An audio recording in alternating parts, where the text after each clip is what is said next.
Este evento está sendo realizado de forma online e transmitido pelo canal da Progep no YouTube, com a participação remota de docentes e demais integrantes da comunidade acadêmica conectados a partir de diferentes regiões. Ao longo desta semana, teremos atividades especialmente planejadas para promover aprendizado, troca de experiências e fortalecimento das práticas pedagógicas. A gravação dessa transmissão permanecerá disponível nesse mesmo canal e aproveitamos para convidar todos que nos assistem a se inscreverem e ativarem as notificações para acompanhar as próximas atividades. Antes de prosseguirmos, realizo minha audiodescrição para garantir acessibilidade a todas as pessoas que nos acompanham. Sou Nara Denise, mulher branca, com cabelos castanhos lisos e de comprimento médio. Uso óculos de grau com armação marrom e visto uma blusa preta. Estou sentada com a parede branca ao fundo. Esta cerimônia conta com a participação de intérprete de Libras, posicionados em janela lateral durante toda a transmissão e com legendas em tempo real, oferecendo acessibilidade a pessoas surdas ou com deficiência auditiva. Agradecemos a Divisão de Educação Inclusiva e Acessibilidade, DEA, da Pró-Reitoria de Comunidades, Ações Afirmativas, Diversidade e Inclusão, Procadi Unipampa, e aos intérpretes Fernando Ramires e Dione Santos, pela colaboração. Essa cerimônia foi cuidadosamente planejada para ser acessível, acolhedora e inclusiva, reafirmando o compromisso da Unipampa com a equidade e o respeito à diversidade. A Semana de Formação Pedagógica é um evento institucional previsto no calendário acadêmico, realizado sempre nos dias que antecedem o início do semestre letivo. Sua programação inclui palestras, oficinas e momentos de integração, especialmente planejados para acolher e fortalecer o trabalho dos servidores nas 10 unidades da Unipampa. É importante destacar que a atividade de hoje integra essa programação, compondo um momento especial de troca de experiências e reflexão. Na sexta-feira, dia 15, às 14 horas, teremos as oficinas online. Os inscritos já receberam o link da sala virtual pelo Google Agenda. Confira a programação do seu campus e participe. Agradecemos a todos que nos acompanham e pedimos a gentileza de preencherem o formulário de registro de presença, disponível no chat, para garantir a emissão do certificado de participação. Presente para dar as boas-vindas à comunidade acadêmica, o magnífico reitor, professor Eduardo Frederico Castro Pessano, e a vice-reitora, professora Franciele Brizol. Convidamos o senhor reitor, professor Eduardo Frederico Castro Pessano, para proferir suas palavras e fazer a abertura oficial deste evento. Boa tarde a todos e a todas. Uma alegria, uma satisfação estarmos mais uma vez nos reunindo, mesmo que de forma virtual, com todos e todas. Eu sou o professor Eduardo Pessano, sou um homem branco, completamente calvo, uso barbas e bigodes grisalhos, estou vestindo uma blusa azul escura, eu tenho 1,71 m, aproximadamente 80 quilos, e ao fundo uma parede branca. Hoje é um momento muito especial para toda a comunidade acadêmica. Hoje nós vamos receber a professora Mara Zorzi, da Universidade Estadual de Campinas, a Unicamp, que vai nos abrilhantar com uma fala muito importante de acolhida, né, referente à nossa semana pedagógica, que tem como objetivo dar início às atividades, então, do nosso segundo semestre letivo de 2025. Semestre o qual será de grande relevância não só para as nossas ações de ensino, mas especialmente para dar continuidade aos nossos projetos de extensão, projetos de pesquisa, de inovação, algo que vai ao encontro da nossa missão institucional, que era formar pessoas e contribuir com o desenvolvimento intelectual, humanístico, social e econômico de toda a metade sul do estado do Rio Grande do Sul. Essa semana ela foi pensada com muito carinho para cada um e cada uma, para todos os nossos servidores, para que a gente possa ter motivação e também trocar experiências e boas práticas, visando melhorar a nossa prática e o nosso desenvolvimento profissional. Isso para que os nossos estudantes também se sintam acolhidos, se sintam motivados e consigam ter tranquilidade para percorrer a sua trajetória acadêmica.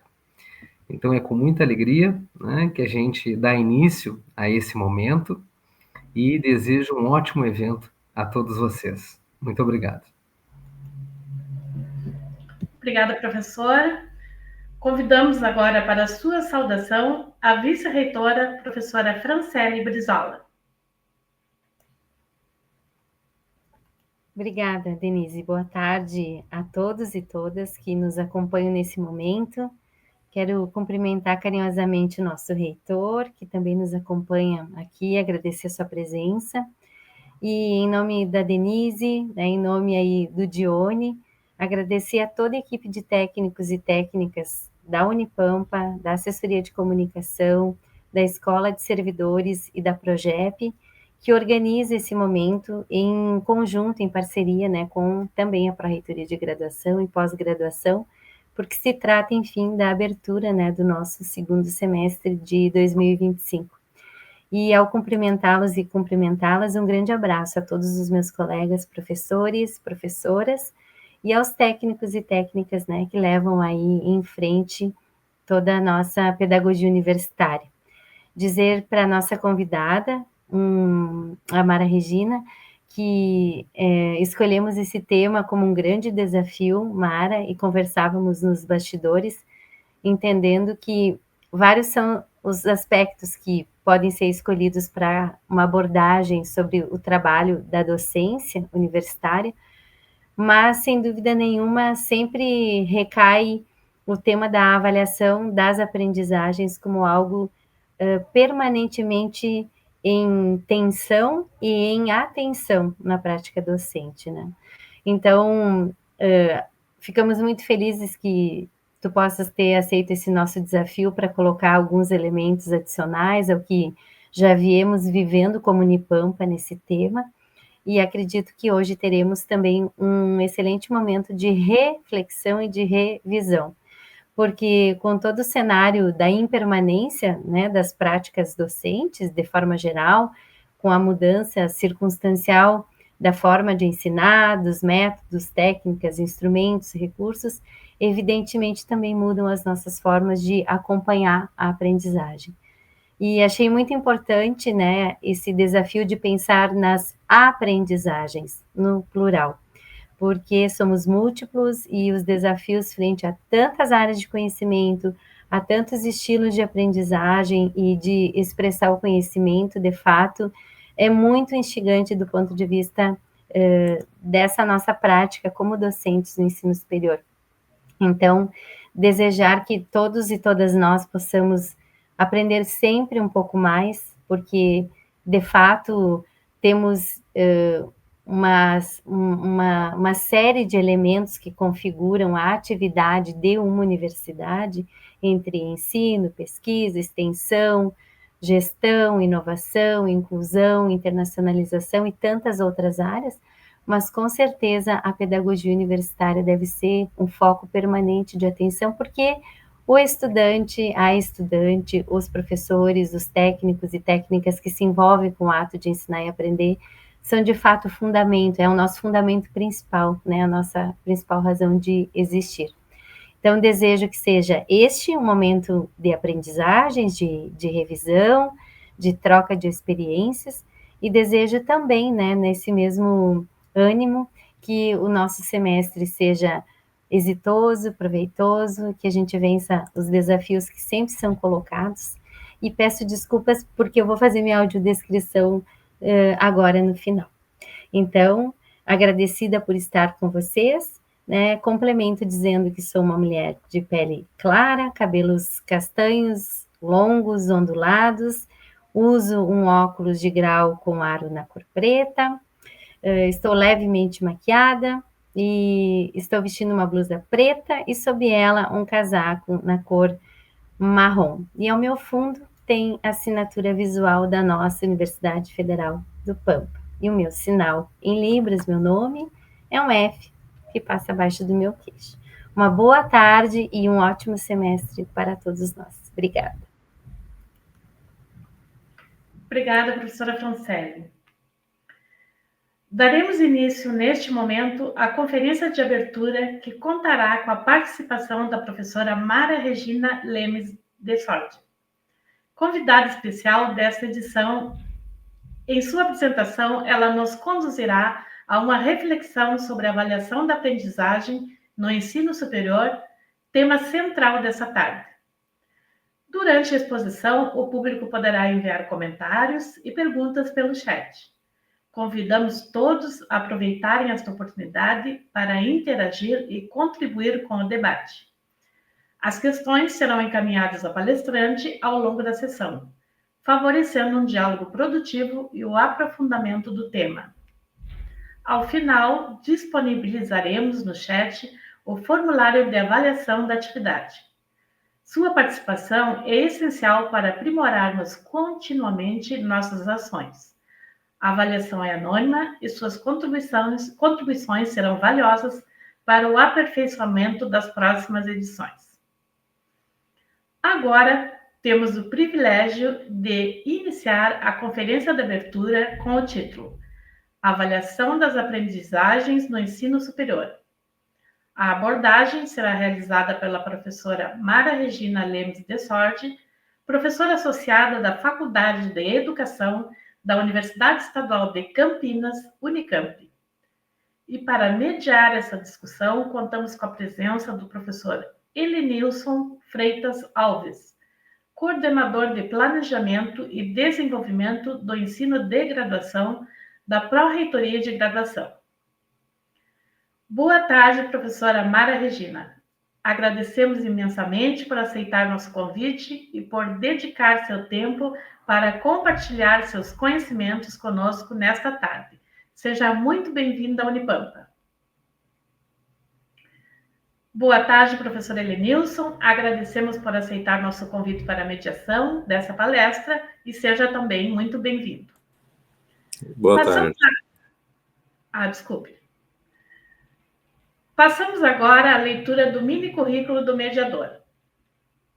O professor Elenilson possui graduação em Química, licenciatura pela Universidade Federal de Santa Maria, mestrado e doutorado em Química pela Universidade Federal de Santa Maria, 2004.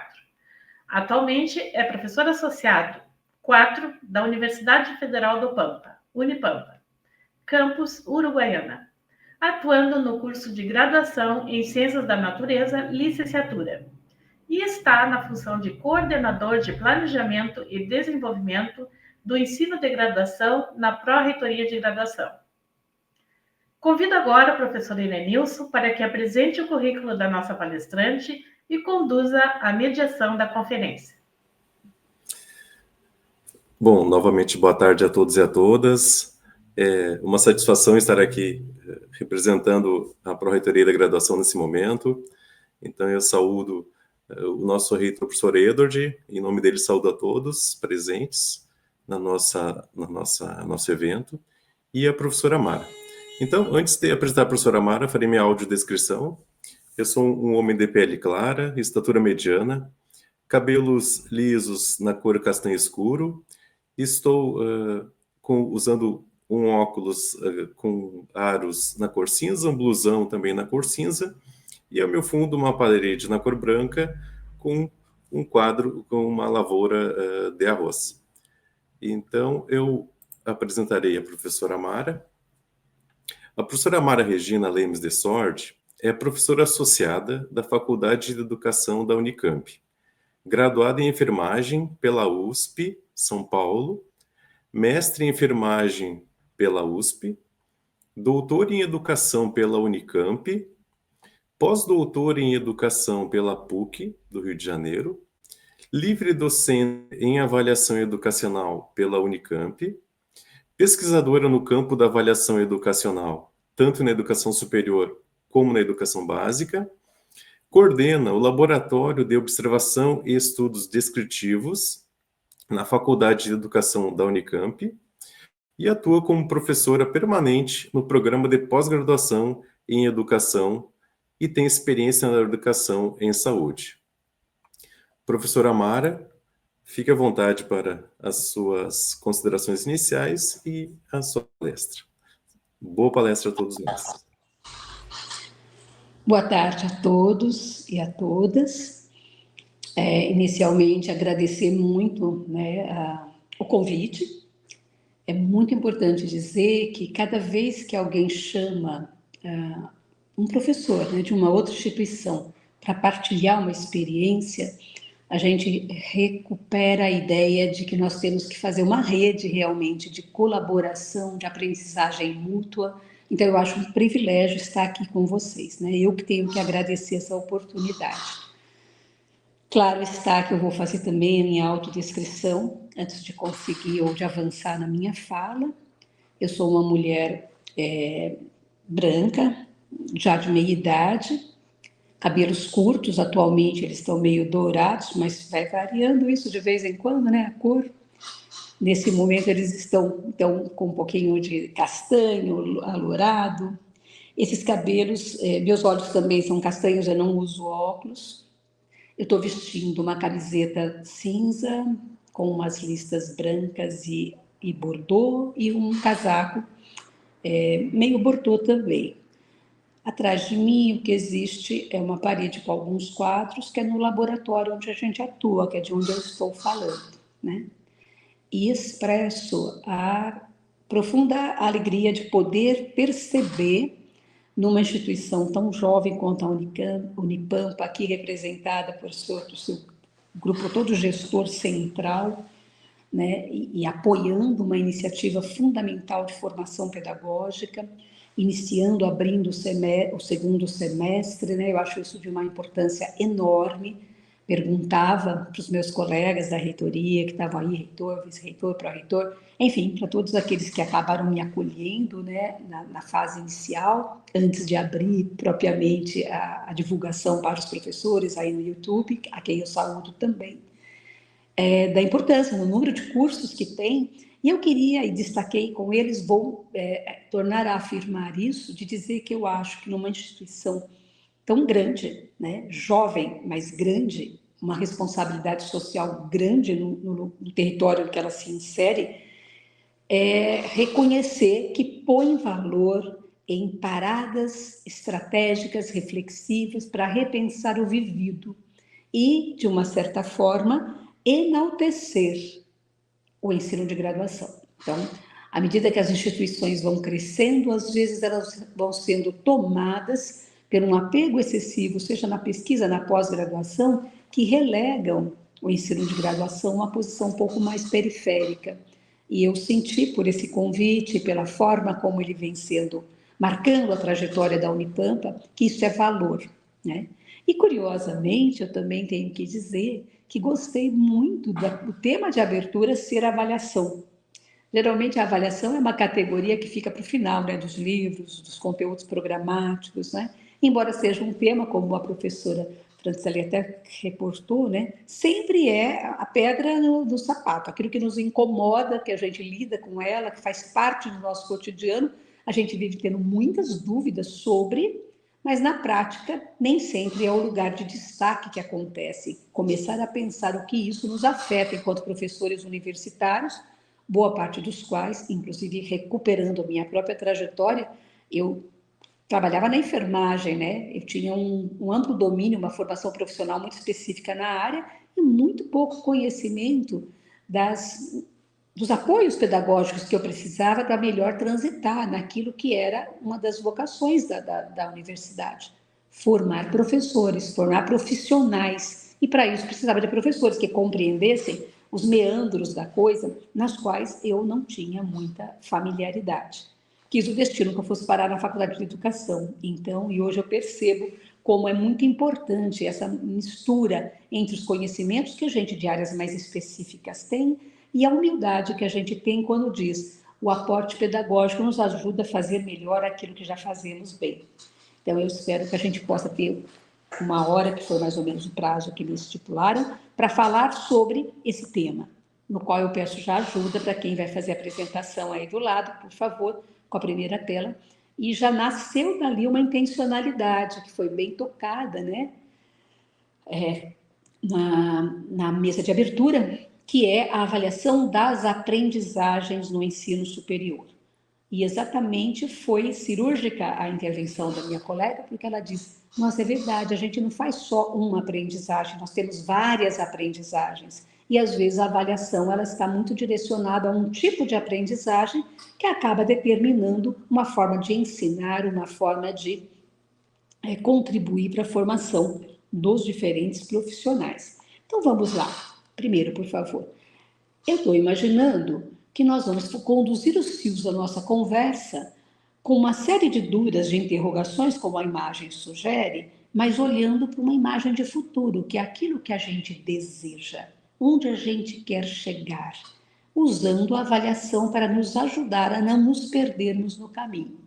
Então, nós vamos primeiro fazer um afinamento conceitual, para poder termos uma certa compreensão do lugar que a gente fala e algumas vezes alguns deslizes conceituais que marcam as nossas práticas, né?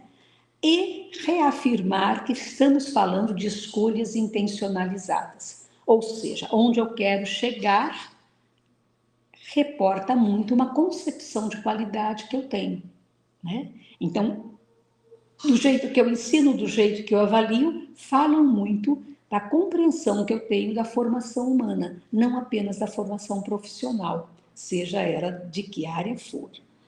Na sequência, a gente vai tratar um pouquinho do lugar da avaliação no trabalho pedagógico, e essa questão vai ser importante para a gente não estudar a avaliação desgarrada, né? Ou com maior centralidade do que ela deva ter. Então, ela vai estar imbricada na forma como a gente planeja o nosso trabalho. E vamos defender a ideia de aprendizagens assistidas pela avaliação e, portanto, não medidas pela avaliação, não controladas, mas apoiadas pela avaliação, que vai, então, reafirmar a avaliação como uma estratégia de trabalho, um instrumento de trabalho do professor, para que ele produza aprendizagens, que favoreça as aprendizagens dos estudantes. E isso muda radicalmente o uso que a gente tem visto da avaliação como um espaço de demonstração do que sabe e do que não sabe, com vistas muito mais ao crédito, à nota e à aprovação ou reprovação, despotencializando e criando muitas angústias no professor e mais ainda nos estudantes que sofrem essas avaliações, quando deveriam ser beneficiados por elas. Então, mais ou menos, esse é o eixo que eu escolhi para falar e, portanto, é uma escolha intencionalizada. Acho que também já foi sinalizado na mesa de abertura. Toda conversa, ela tem uma intenção. Cada professor que vier falar de avaliação aqui escolherá um caminho. Esse foi o que ficou mais coerente para mim, que conversa mais com a forma como eu compreendo esse processo, tá bom? Então, vamos juntos percorrer esses fios da nossa conversa. Próximo, por favor. Uma das questões básicas na avaliação é entender que para eu avaliar bem, eu tenho que saber onde eu quero chegar. E isso esclarece quais são os nossos referentes de qualidade. Observem que parece pouco e parece que todo mundo quer a mesma coisa, mas na prática, quando a gente põe a cabeça no travesseiro e reflete sobre as nossas escolhas, nem sempre a gente fala das mesmas coisas, né? A gente pensa que fala. Num curso, consensuar e definir o que seria um pacto de qualidade, porque cada qual de nós vai ajudar via projeto político-pedagógico. Aquele curso, seja ele de licenciatura ou não importa a área, não é? Saber que tipo de homem quer formar. Eu digo homem, porque estamos falando de formação universitária.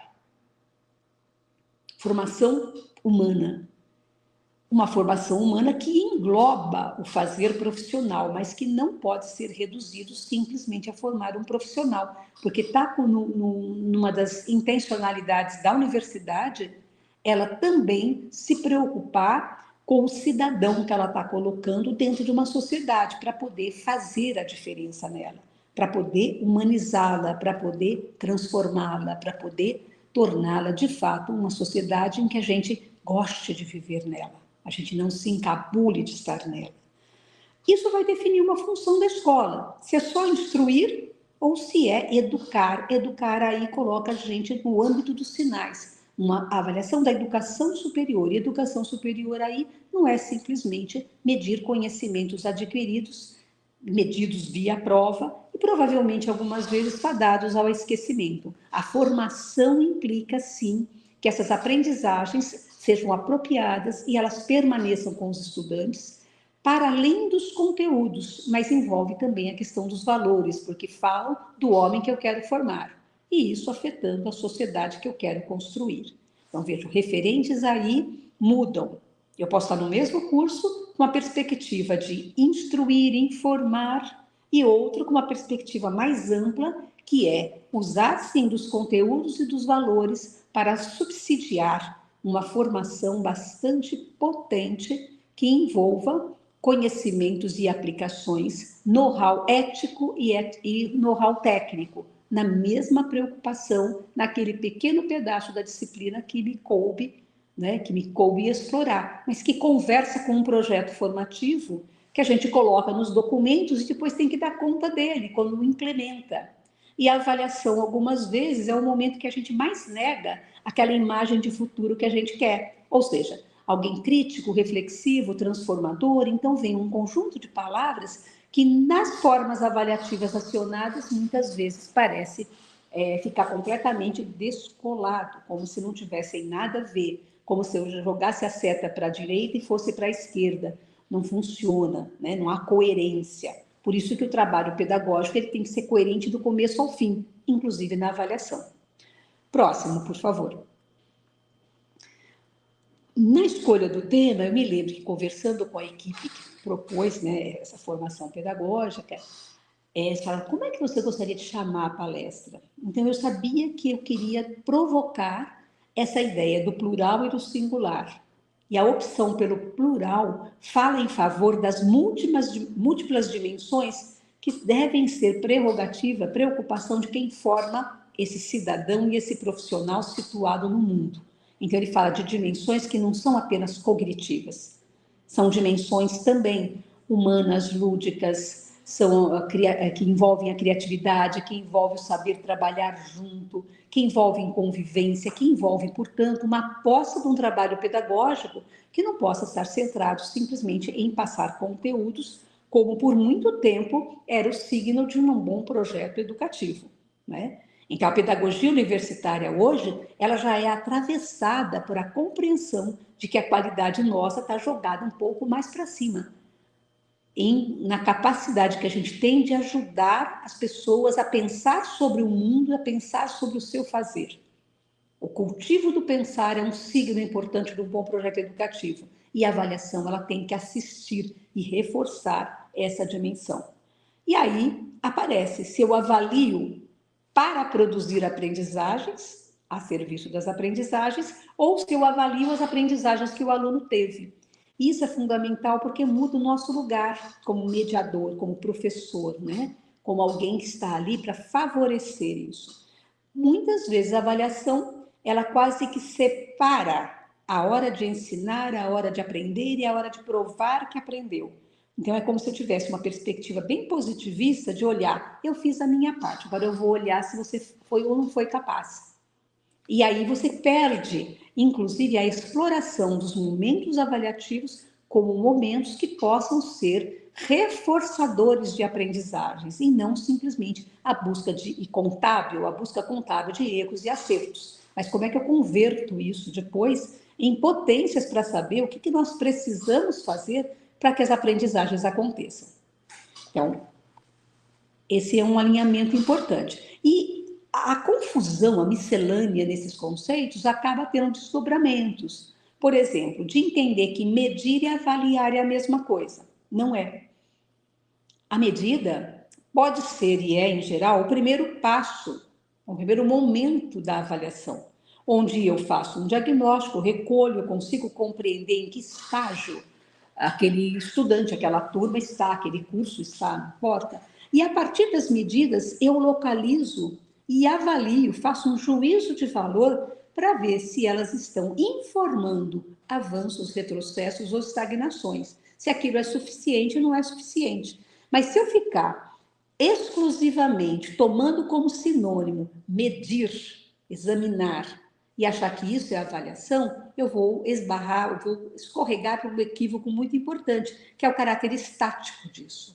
A medida, sozinha, ela não provoca transformação. Então, muitos professores dizem, eu faço várias formas avaliativas, 4, 5, 6, quando eu vejo, eu faço, mas, na verdade, não está fazendo um processo avaliativo, está fazendo um conjunto de medidas que muitas vezes geram notas, que depois geram médias, mas que não conversam com aquela imagem de futuro, com aquela vontade de produzir aprendizagem, a não ser que a medida se transforme, gere consequências, e essas consequências precisam ser comunicadas para o estudante e para a gente ao mesmo tempo.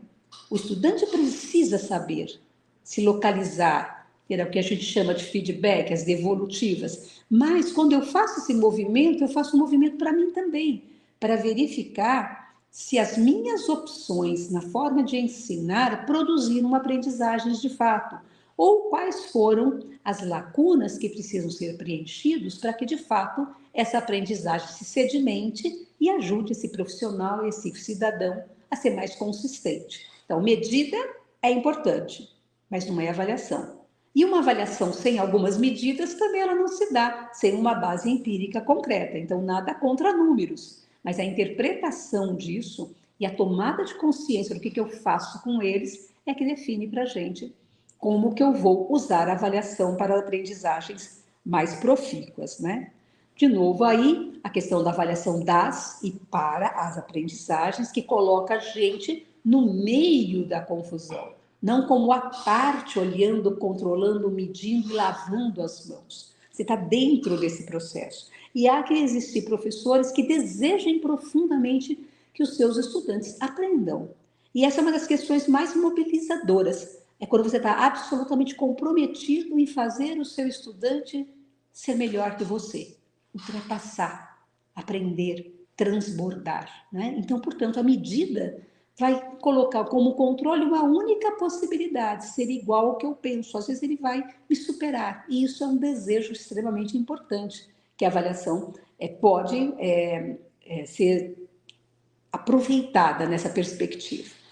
Outro desdobramento é se eu falar apenas em ensino superior ou se eu elevar a minha régua para a educação superior, entendendo o ensino como algo mais reduzido e a educação superior como mais complexa e, portanto, multifacetada, que vai pedir que o trabalho na sala de aula, em qualquer curso, implique que se reconheça as múltiplas dimensões que afetam o fenômeno de ensino. O fenômeno educativo, ele é multidimensional, ele tem várias camadas. E a gente aprendeu que o que interessa, a que mais a gente explora, é a dimensão cognitiva do conhecimento, porque, inclusive, ela é mais palpável para ser captada via aqueles testes padronizados ou as avaliações mais tradicionais. Observem, portanto, que quando você trabalha com educação superior, você vai arriscar também explorar formas avaliativas que deem a ver outras habilidades, outras competências que não são tão facilmente mensuráveis, mas nem por isso ela deixa de ser importante como deflagrador do encontro do aluno com o seu próprio desenvolvimento nos vários âmbitos, né? O que coloca para nós num outro desdobramento, a ideia de se eu faço uma qualidade social ampla ou se eu trabalho olhando com a minha lupa só para o que o mercado quer. Esse é um problema também. Nada contra que vocês se preocupem de que os estudantes tenham, vamos supor, estejam alinhados aos interesses, ao que o mercado demanda. Mas não pode ser só isso. O mercado, a qualidade mercadológica, ela é muito mais fugaz. A educação superior, ela transcende a ideia do mercado, ela pensa na sociedade, ela pensa numa formação mais robusta, mais densa e eticamente engajada. Evidentemente, um estudante em qualquer área formada com essa perspectiva de valor, ele vai encontrar o seu espaço no mercado. E a recíproca não é verdadeira. Quando a matriz formativa e os processos avaliativos são regidos pelos interesses de mercado só, provavelmente uma parte da formação humana foi desprezada, foi descartada. E isso implica muitos prejuízos para o tecido social que a gente quer construir, tá? E, finalmente, o outro equívoco é imaginar que a avaliação é uma questão técnica. Ela não é. Ela é também uma questão técnica, mas ela é essencialmente ético-política. Então, eu não vou resolver as questões da avaliação por conta da resolução via instrumentos, que é uma das questões que, às vezes, a gente é tomado a dizer, nossa, se eu tivesse um jeito legal de avaliar, se eu tivesse um jeito bom de perguntar, qual é o melhor instrumento que se aplica, e a gente vai perceber que primeiro eu preciso resolver se eu sei onde eu quero chegar, quais os meus referentes de qualidade, quanto eu estou empenhado em produzir uma qualidade social, multidimensional, provocando, instigando o aluno a conhecer o mundo por essas múltiplas vertentes, e não apenas por aquela da base cognitivista ou científica, vamos chamar, e isentando os outros aspectos de cunho mais subjetivo, porque receio não ter forma de cobrá-los nas provas. Observem que aí a avaliação ela acaba prejudicando aprendizagens mais amplas. E a gente quer exatamente o contrário, que na medida em que eu tenho os objetivos e a visão de mundo que eu tenho, a concepção de educação, eu me desafio a pensar formas alternativas de avaliação, mais interessantes, mais inteligentes, mais provocativas, que induzam a vontade de aprender com uma finalidade que não seja simplesmente obtenção de notas. Próximo, por favor. Claro que aí a gente está vendo que há disputa de concepções de avaliação. Próximo. A disputa de concepções de avaliação é um campo que está realmente se confrontando, é ver quem tem mais força. E não são só concepções de avaliação, são concepções de mundo que estão ali postas, né? Pode avançar um pouquinho, por favor. Essa disputa que nós estamos vendo aí expressa nesse slide, ele foi muito bem sistematizado quando Pedro Gorgen, que é um filósofo da educação, próximo, ele coloca como um grande desafio, isso em 99, antes ainda dos sinais, que ele dizia que tudo depende de escolhas.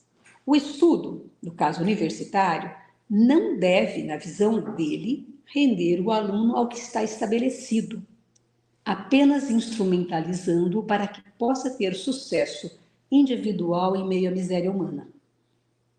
Olha que é isso. A avaliação em geral é como se eu tivesse êxito sozinho, ainda que o mundo fique intocado. Pedro Gorgen dizia, não deve ser para isso que a gente estuda, só para ter sucesso individual em meio à miséria humana. Mas o ensino universitário, a educação superior, precisa ajudar esse estudante a abrir os olhos para que compreenda contradições e se sinta responsabilizado pela sua superação. Autoconhecimento e conhecimento do mundo social são dimensões importantes da formação para que o acadêmico, em qualquer área, seja capaz de tomar decisões conscientes como profissional e cidadão. Quando eu reforço a questão de em qualquer área, é porque, de fato, a gente vive isso. Não importa se é na área da saúde, não importa, não é o pessoal das humanas, não é da filosofia, não. O pensar o mundo e atuar sobre ele, mudando as circunstâncias, afetando a qualidade de vida da população, é responsabilidade de todos. E para que isso aconteça, eu não posso ter disciplinas que sejam responsabilizadas individualmente para isso. Eu não aprendo isso só na ética, eu aprendo isso porque o professor que faz a mediação, ele é capaz de trazer esse mundo e ajudar o aluno a explorar suas contradições e a não perder a esperança que a educação tem de poder contribuir para isso, para essa ferida que está aí posta. Então, observe que essa é uma escolha. Está dentro de nós essa escolha. E ela depois ela é compartilhada, formando o espírito coletivo no curso. Dos núcleos docentes estruturantes, não importa, nas reuniões que a gente faz, onde a gente mostra a nossa concepção, negocia, expõe e busca articular com os desejos de um coletivo mais forte, que faz também que a gente não se contente simplesmente de fazer um documento que diz que a gente quer isso no curso de enfermagem, por exemplo.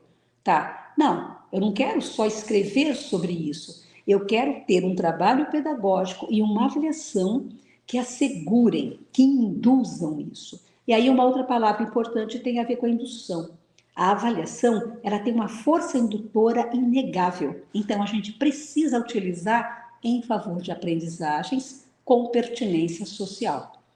Todas elas são pertinentes, mas eu tenho que também não subtrair, não expurgar as aprendizagens da sociedade, da atuação dele nesse mundo em constante revolução e com uma crise de valores éticos que é inquestionável, né? Próximo, por favor. Então, a gente vai encontrando a ideia de um projeto político-pedagógico.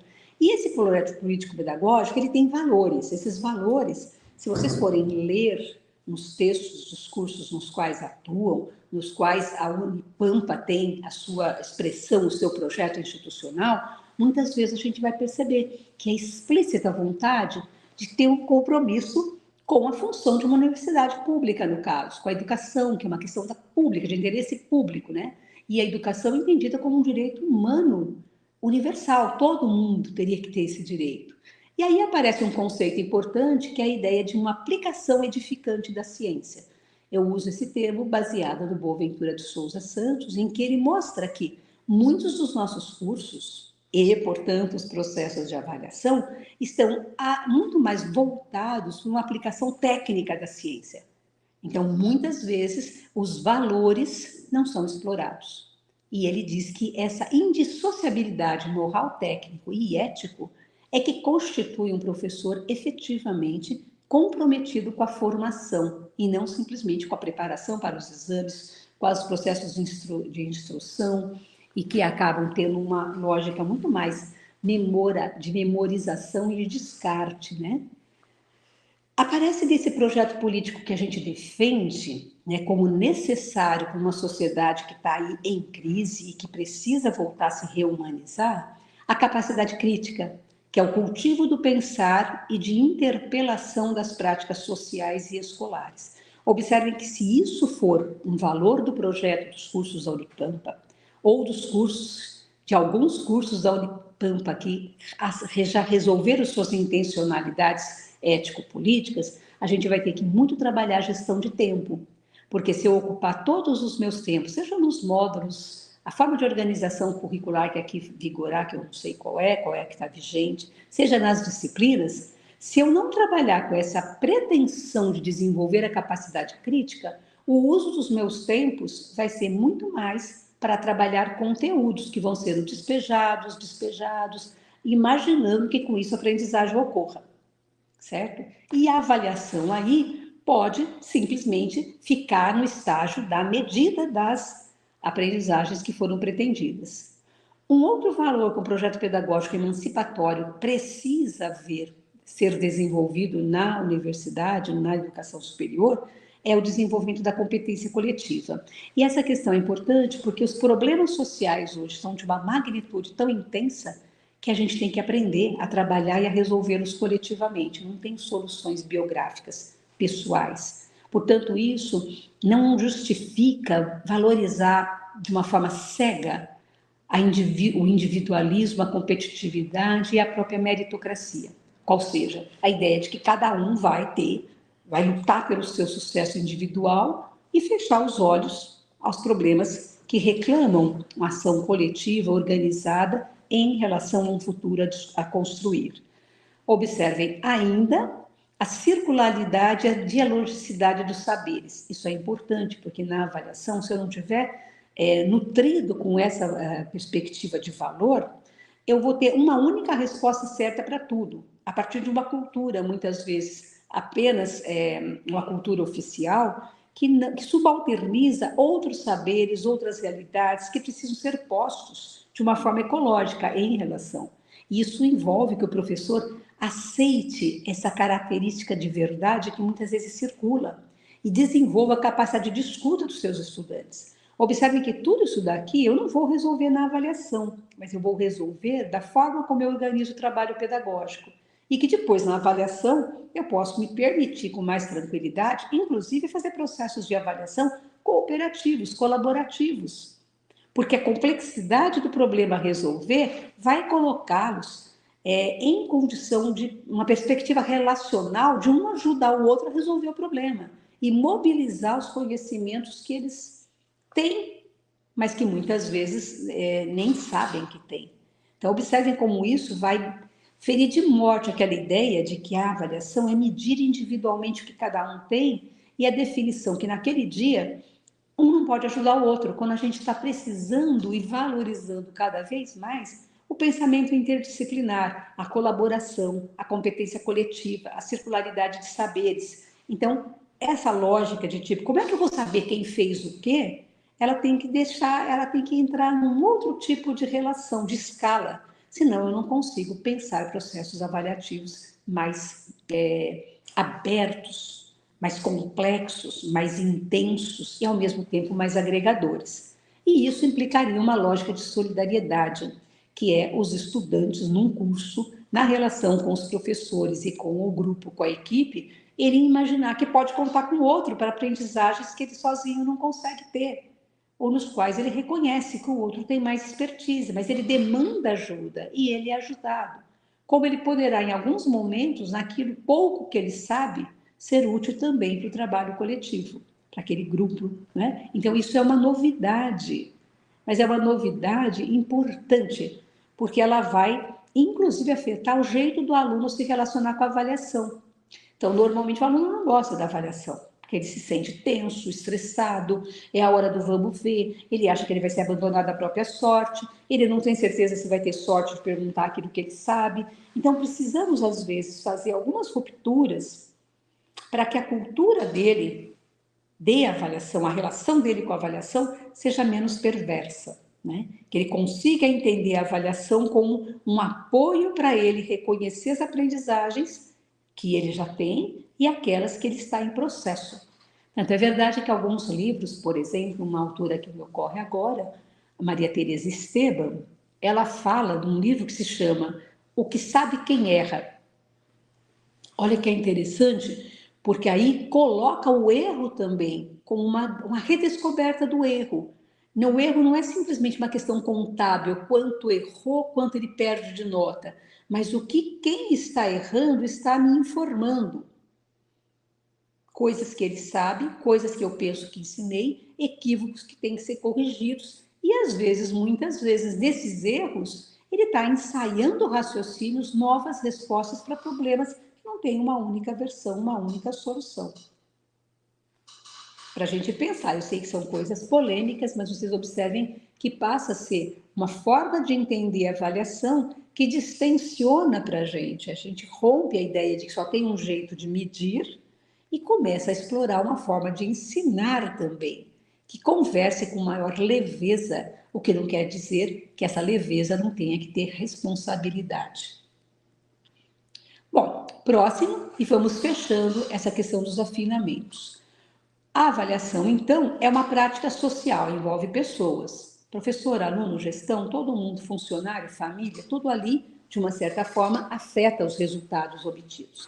Não é uma atividade neutra nem técnica, não se dá num vazio conceitual. Então, por trás, em cima dela, anunciando as escolhas que eu faço, tem uma concepção de homem, uma concepção de mundo, uma concepção de educação.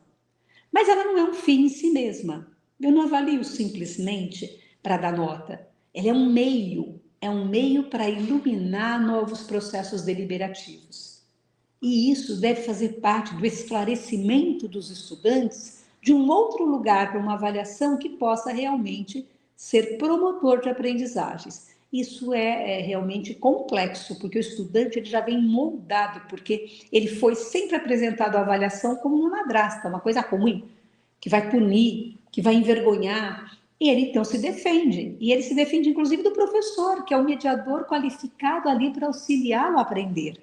Então, na medida em que ele tem medo do professor, da nota, do erro, ele não dialoga. Se ele não dialoga, ele não formula hipóteses. Se ele não formula hipóteses com medo de ser ridicularizado, ele perde uma oportunidade de, num espaço protegido, propício para o ensino, isso possa ocorrer de uma forma legal, né? Então, é um meio, não é o fim. Muitas políticas educacionais hoje fazem da avaliação a centralidade de tudo. Tudo depende da avaliação, mas na verdade não é assim que funciona. Ela deveria ser um meio para que o ensino acontecesse, para que a aprendizagem acontecesse. E a aprendizagem aí que envolve conteúdos, valores e habilidades, tá? Tem a avaliação intencionalidades, que são traduzidas nas escolhas pedagógicas que a gente faz. É uma categoria do trabalho pedagógico, é complexa e multidimensional. Essa é a síntese da primeira parte que a gente estava conversando. Tá. Quais são os atravessamentos? A ideia de que toda avaliação tem que ser neutra. E aí é um problema, porque em cima da neutralidade, muitas vezes eu não considero os contextos que afetam os diferentes estudantes. Então, uma coisa é você trabalhar da ideia de uma igualdade abstrata, outra coisa é você trabalhar uma perspectiva de equidade e justiça social. Os estudantes não são iguais. Então, eu tenho que pensar processos nos quais suas diferenças possam ser acolhidas e trabalhadas. E eu não posso me postar do lado de fora como se isso não interferisse no êxito e no sucesso individual de cada estudante. Um outro atravessamento, os descartes dos objetivos sociais da formação. Então, a função finalística da educação, que é formar o homem, o cidadão, para conseguir pensar o mundo e atuar sobre ele no sentido de poder produzir uma sociedade mais igualitária e com justiça social, ela não pode ser descartada, porque isso eu não consigo fazer uma prova que meça exatamente que a aprendizagem ocorreu. Eu tenho que arriscar isso, eu tenho que induzir, eu tenho que fomentar, eu tenho que desafiar. Um outro atravessamento é negar as múltiplas dimensões avaliativas. Eu só faço avaliação pensando se ele sabe ou não o conhecimento, então esse viés cognitivista. Uma visão de qualidade rasa e mercadológica e a meritocracia, que é a explicação de tudo pelo viés do mérito, do individual, da ideologia do dom. Se você se esforçar, você vai ter êxito. Se você não se esforçar, você vai fracassar. Portanto, a culpa é sua. E ele é abandonado à própria sorte. E a nossa mediação política aí fica de reforçar aqueles que talvez menos precisem das nossas intervenções, né? Próximo, por favor. Então, são sutilezas da avaliação nem sempre explícitas numa sociedade que trabalha realmente com a hierarquização, com o ranqueamento, com a classificação, né? Então, nós temos que pegar e retirar um pouco disso, sobretudo as questões de punição ou recompensa, que podem ser tanto materiais como simbólicas, que fazem com que os alunos se preocupem em dar a resposta certa, porque eles têm medo de expor seus próprios pensamentos. E do ponto de vista do desenvolvimento de uma educação superior, isso é péssimo, porque ele será gradativamente ensinado a não pensar, a não arriscar hipóteses, a não investigar sua própria realidade, né? Então, a gente vai percebendo que são sutilezas que podem ocorrer e que às vezes fazem com que os números da avaliação ficam descontextualizados. Você olha o número, a nota, esquecendo que aquele é uma pessoa que tem uma história de vida, tem um hábito cultural, tem uma influência, e que ele chega ali, especialmente hoje com a universidade que está um pouco mais aberta, democratizada, mas ela democratiza algumas vezes a entrada, mas ela depois faz processos de exclusão sutil, porque todos que entraram, na verdade, para muitos professores, não merecem estar lá e não se esforçam para poder estar lá. Próximo. Então, vamos lá. O segundo eixo do nosso fio da conversa é o lugar da avaliação do trabalho pedagógico. Essa figura extraída do professor Luiz Carlos de Freitas mostra que existe uma relação muito interessante e importante entre objetivos, avaliação, conteúdos e métodos. Então, observe, eu planejo uma atividade, em geral, eu digo que objetivos eu estou tentando atingir naquela aula, naquele curso, naquela disciplina, a depender de qual é o planejamento a que eu estou me reportando. Via de regra, eu penso esses objetivos e, se bobear, esqueço até os compromissos do projeto formativo. Volto para realidade já menor, e às vezes eu pego e corto a questão dos referentes a que eu me reportava. E às vezes eu faço a discussão assim, objetivos, para atingir esses objetivos eu tenho que ter esses conteúdos e métodos, e depois eu vou e avalio. Esse autor, ele diz, não, na verdade, eu preciso ter claro que objetivos eu quero atingir, objetivos aí de ordem técnica, ética, política, social, não só da base do conhecimento, né, de saber ou não saber alguma coisa, mas para que serve isso, como ele se aplica de uma forma edificante, e eu chamo a avaliação. Eu penso, na hora que eu defino os objetivos da minha aula, do meu programa de curso, etc., eu chamo a avaliação para me ajudar a ratificar aquilo que é valor, aquilo que eu percebo. Perceberam? Eu não vou deixar para planejar a avaliação no final. Eu penso junto os processos avaliativos, porque eles vão me ajudar a perceber se esses objetivos estão sendo, a avaliação está a serviço deles. A partir dessa decisão, objetivos e avaliação, é que eu seleciono conteúdos e métodos. Vejo que isso é muito importante, porque ela inverte a lógica. O que é que você vai dar na sua disciplina? Ou então, nossa, que eu soube de um método super interessante, ativo, os alunos vão adorar, porque... Não, tudo isso é secundarizado se eu não souber antes onde eu quero chegar, por que eu quero chegar lá e quem se beneficia dessas escolhas. Geralmente o planejamento, a gente quando muito discute o que vai dar e pressupõe que todo mundo está querendo chegar no mesmo lugar. E pressupõe também que os processos avaliativos são pensados por esse compromisso. Muitos professores, inclusive isso teoricamente é denunciado, são professores que pensam a avaliação como pelo fígado. Vai cair isso na prova porque eles não prestaram atenção, eles merecem ser castigados com isso. Então ele distorce, ele vai ao processo de avaliação a partir do que acontece circunstancialmente e não de como a avaliação ajuda a chegar aos objetivos. Então observem que o trabalho pedagógico é isso, é onde eu quero chegar, por que eu quero chegar, como eu uso a avaliação e como é que eu ensino, né? Como é que eu mobilizo conteúdos e métodos. Melhores métodos certamente serão aqueles que fazem hoje o uso de metodologias participativas, que chamam o aluno para o processo, que o envolvem ativamente no trabalho pedagógico, ativamente no refletir, porque às vezes os métodos ativos também não é só dele fazer, movimentar, sair ou não, ele pensar. Então, o método ativo, o método participativo, ele precisa fazer com que o aluno saia da passividade. E se ele sair durante o trabalho pedagógico, ele ficará muito mais aberto a processos de avaliação igualmente participativos, né? Eu posso ter avaliação que eu explore o estudo de caso, uma situação, que ela seja complexa, tem várias dimensões, mas ele está habituado porque ele viu isso na sala de aula. Foi esse o jeito de trabalho que o professor pactuou com ele, se explicou as finalidades. Então, esse é um desenho, é uma avaliação que está aqui, no meio, ela não é fim. Ela não pode ser, olha, eu ensino, vamos dizer, tudo de uma forma de memorização. Minha aula não dá tempo. Eu tenho tanto conteúdo para passar que ele não tem tempo para pensar. Aí eu falo, mas eu vou inventar uma avaliação que ele vai ter que refletir. Ele não aprendeu. Ele não teve a oportunidade de formular hipótese, ele vai fracassar na avaliação. Ou vice-versa. Você dá uma aula que é problematizadora, que traz várias dimensões, mas no dia da avaliação você decide fazer uma avaliação muito reducionista, muito focada numa única dimensão. Então, isso é empobrecer esse processo de um trabalho pedagógico que pode ser bastante interessante para uma educação superior de qualidade, né? Próximo.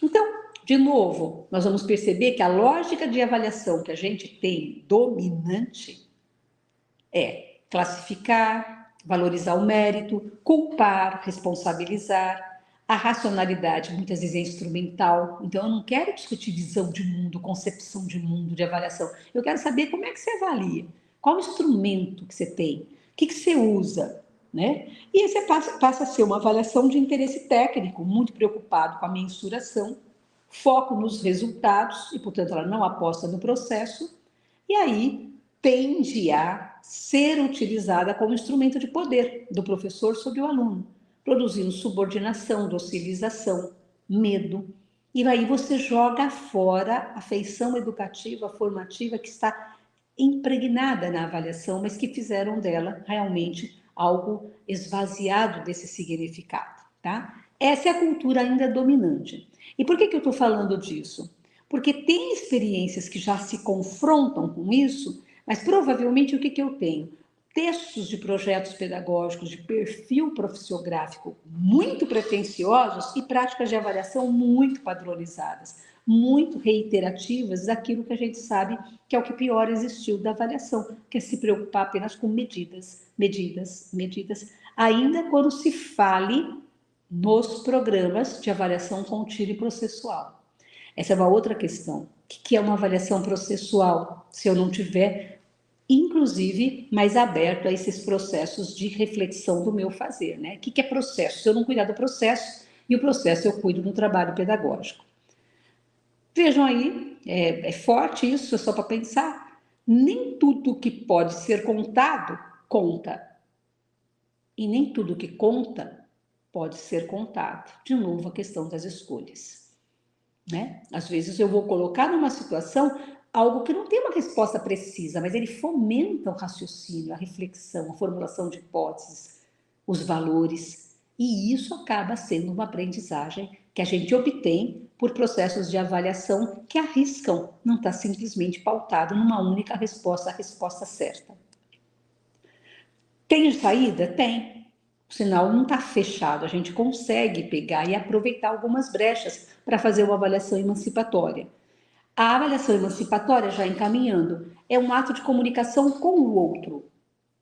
Eu uso a avaliação para produzir significados com o outro, então tem que ter uma comunicação intensa, ética, implica participação, colaboração e foco do processo. Tá? Uma avaliação emancipatória, ela está se confrontando com aquela lá que eu falei que é a dominante. Ela reconhece as pluralidades de saberes.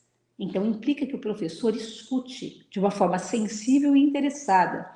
Ele não julgue, em princípio, certo ou errado, como seria uma careta vermelha simbólica do passado, já esteja ali corrigindo e desperdiçando, jogando fora e punindo e pondo zero na questão, por exemplo. Uma avaliação emancipatória, ela aposta na dúvida epistemológica como atitude.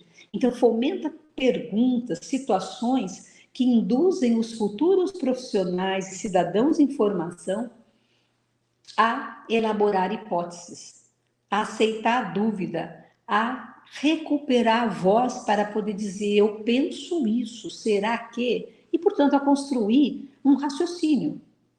Mas ele só vai ter esse raciocínio se o professor permitir e o professor também acabar aceitando que as coisas não nascem prontas. É um processo de construir segurança relacional para que os estudantes arrisquem suas hipóteses. E quanto mais um curso tiver voltado para isso, melhor, porque ele acaba aprendendo que esse é um movimento que as várias disciplinas, os vários enfoques, as várias mediações vão nessa direção, tá? Isso ajuda a que a pesquisa entre dentro do ensino e dentro da avaliação. A dúvida é fundamental para a gente poder formular hipóteses e algumas vezes até celebrar erros de raciocínio que são corrigidos, mas respostas diferentes que podem ser soluções muito criativas a problemas que estão postos e que ninguém tinha pensado naquele sentido.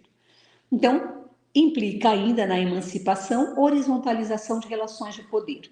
Essa é a questão que mais pega, porque a gente quer democracia, mas para depois. Às vezes os professores são muito conservadores nas relações de poder. E a avaliação é uma relação de poder, porque ela tem a nota. Culturalmente falando, ela tem a nota, que faz com que ele feche a boca, concorde sem concordar, tente descobrir qual é a resposta que você quer, e isso mata a criatividade, mata a capacidade de autonomia intelectual. Então, nós temos que pensar, se queremos uma avaliação emancipatória, o quanto a gente está disposto a abrir mão desse poder vertical que foi nos conferido quando a gente passou a ser o professor, né? A autoridade pedagógica é totalmente diferente do autoritarismo. E algumas vezes parece a mesma coisa, mas não é. Ter autoridade pedagógica vai implicar a humildade epistemológica de reconhecer olha que interessante, eu não pensei sobre isso, nossa, sua hipótese faz sentido. E não ter certezas absolutas, fechadas o tempo inteiro. E muito menos usar a nota como processo de silenciamento, amedrontamento dos futuros profissionais em formação. Porque são eles que depois, no mercado de trabalho ou na sociedade, serão absolutamente seguidores de ordens, acatadores de, subordinados a, e, portanto, despossuídos de argumentos que possam produzir conhecimento de maior qualidade, né? Bom, aí vamos para o finalmente, já termino, que são as aprendizagens assistidas pela avaliação. Então, provavelmente, alguns de vocês estão me ouvindo, alguns estão até concordando, outros talvez estejam em dúvida se isso é viável na universidade que a gente tem, muitas vezes tomada pela burocracia, mas vamos partir do princípio que boa parte dessas ideias as pessoas comunguem, tá bom? O problema é que a Mafalda sempre fala, né? As pessoas, eu gosto de pessoas que dizem o que pensam, mas gosto de pessoas que fazem o que dizem. E essa é uma das grandes questões que atrapalha a revolução no campo da avaliação. Porque as pessoas mais falam sobre o que deveriam fazer do que de fato fazem, quando têm o poder de conceber processos avaliativos mais interessantes, mais alternativos, mais inteligentes, mais humanos, menos perversos e mais focados nos interesses, né, de questões, situações avaliativas com pertinência social. Então, isso vai nos colocar o grande desafio. Que professores nós somos?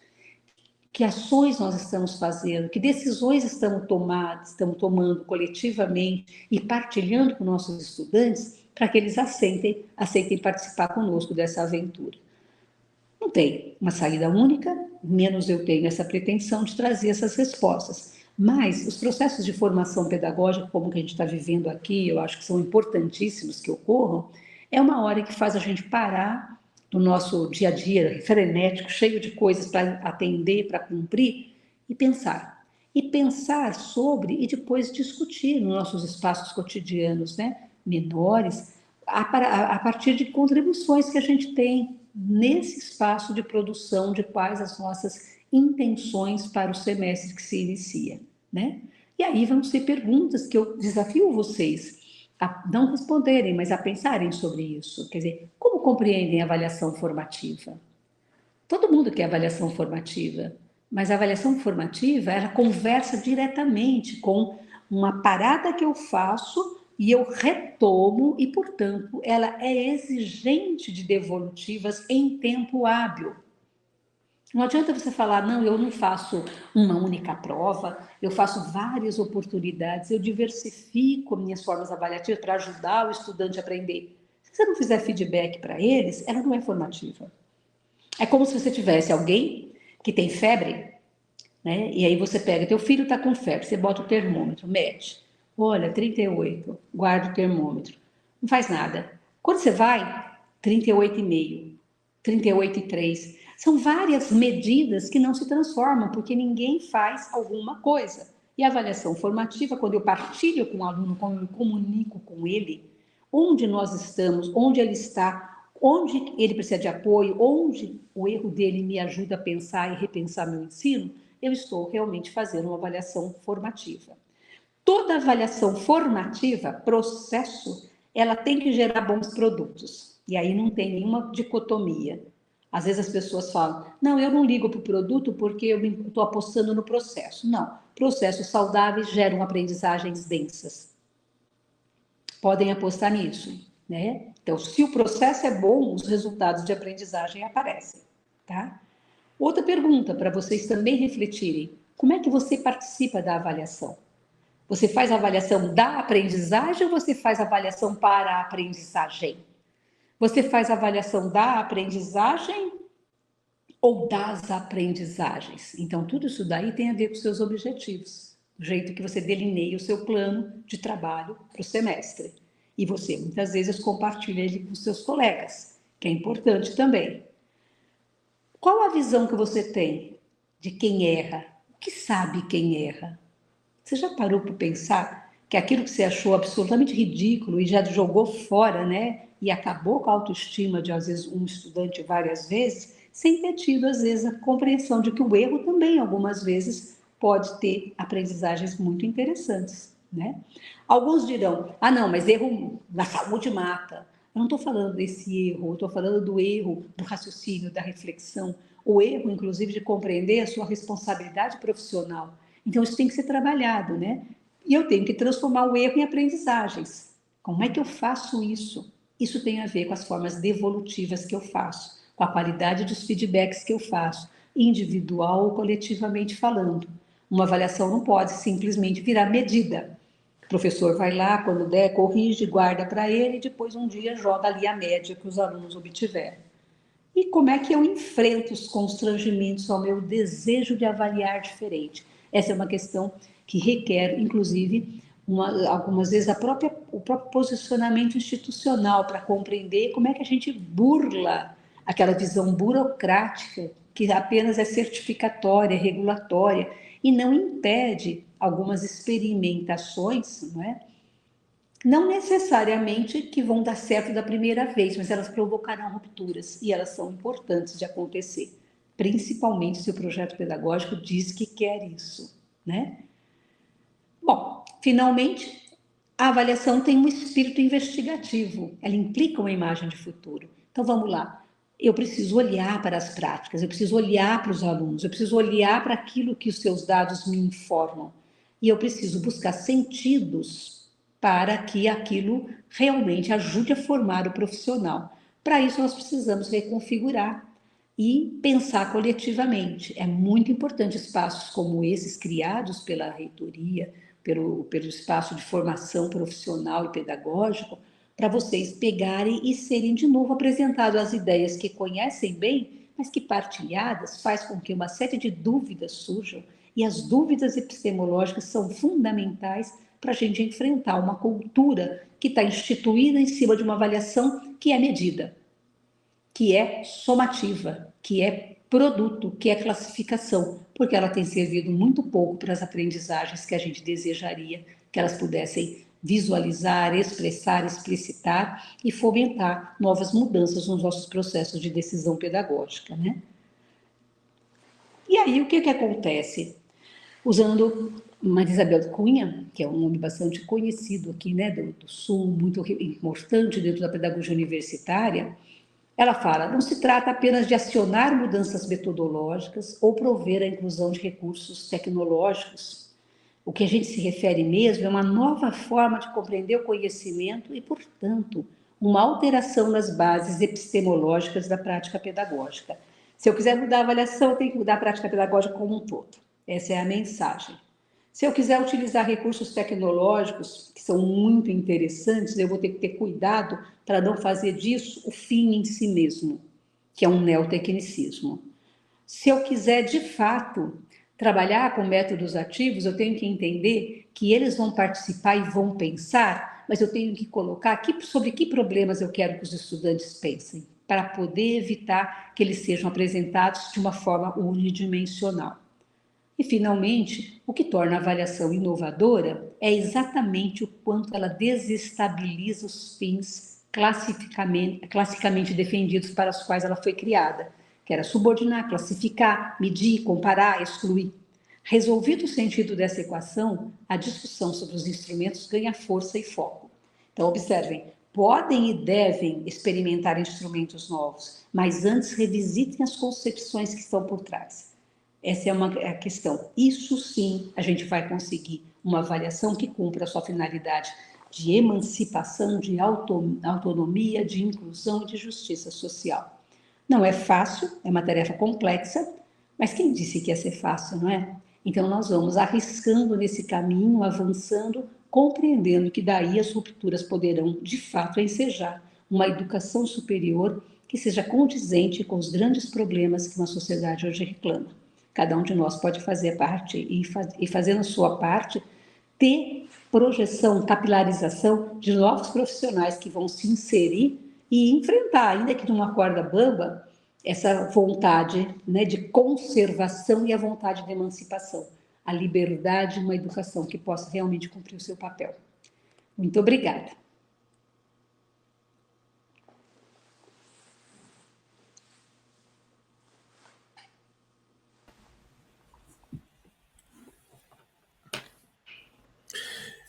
É isso, bom. Muito obrigado, professora Mara, pelas suas palavras.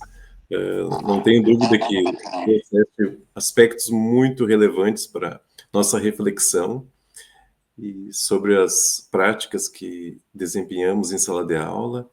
E esse tema que nós elencamos para trabalhar nessa semana pedagógica é de extrema importância, né? Então, a gente sabe o quanto é complexo avaliar, né? Então, bem como você falou, acho que a gente muitas vezes usa práticas as quais aprendemos enquanto graduandos, enquanto pós-graduandos, né?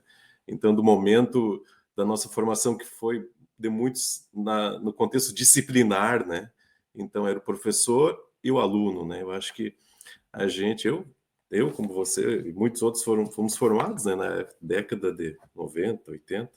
Então, contexto bem disciplinar, os professores eram muito longe da gente, né? Então, para uma avaliação era a nota e pronto, não tinha o feedback ao qual você falaste, que é extremamente importante. Então, pensando nesse aspecto, para outros pontos aqui, o quanto o feedback das avaliações é importante para esse processo de aprendizagem ou construção do conhecimento do estudante, né, ao longo do semestre letivo, no processo de formação acadêmica. Então, eu geralmente faço isso após as avaliações que eu realizo, mas que a senhora pudesse comentar conosco aqui a importância desse feedback, né, a cada avaliação, a cada momento do processo de aprendizagem, o quando ele pode influenciar nesse processo.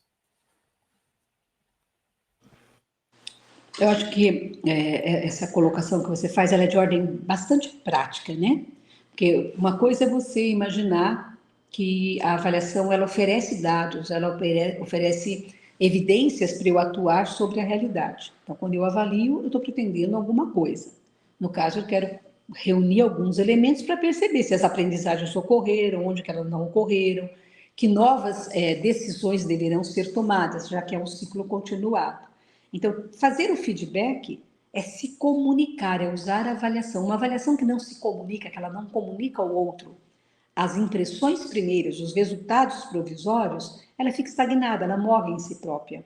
Portanto, ela vira um fim em si mesma. Medir, ok, guarda ali, pois vai virar média.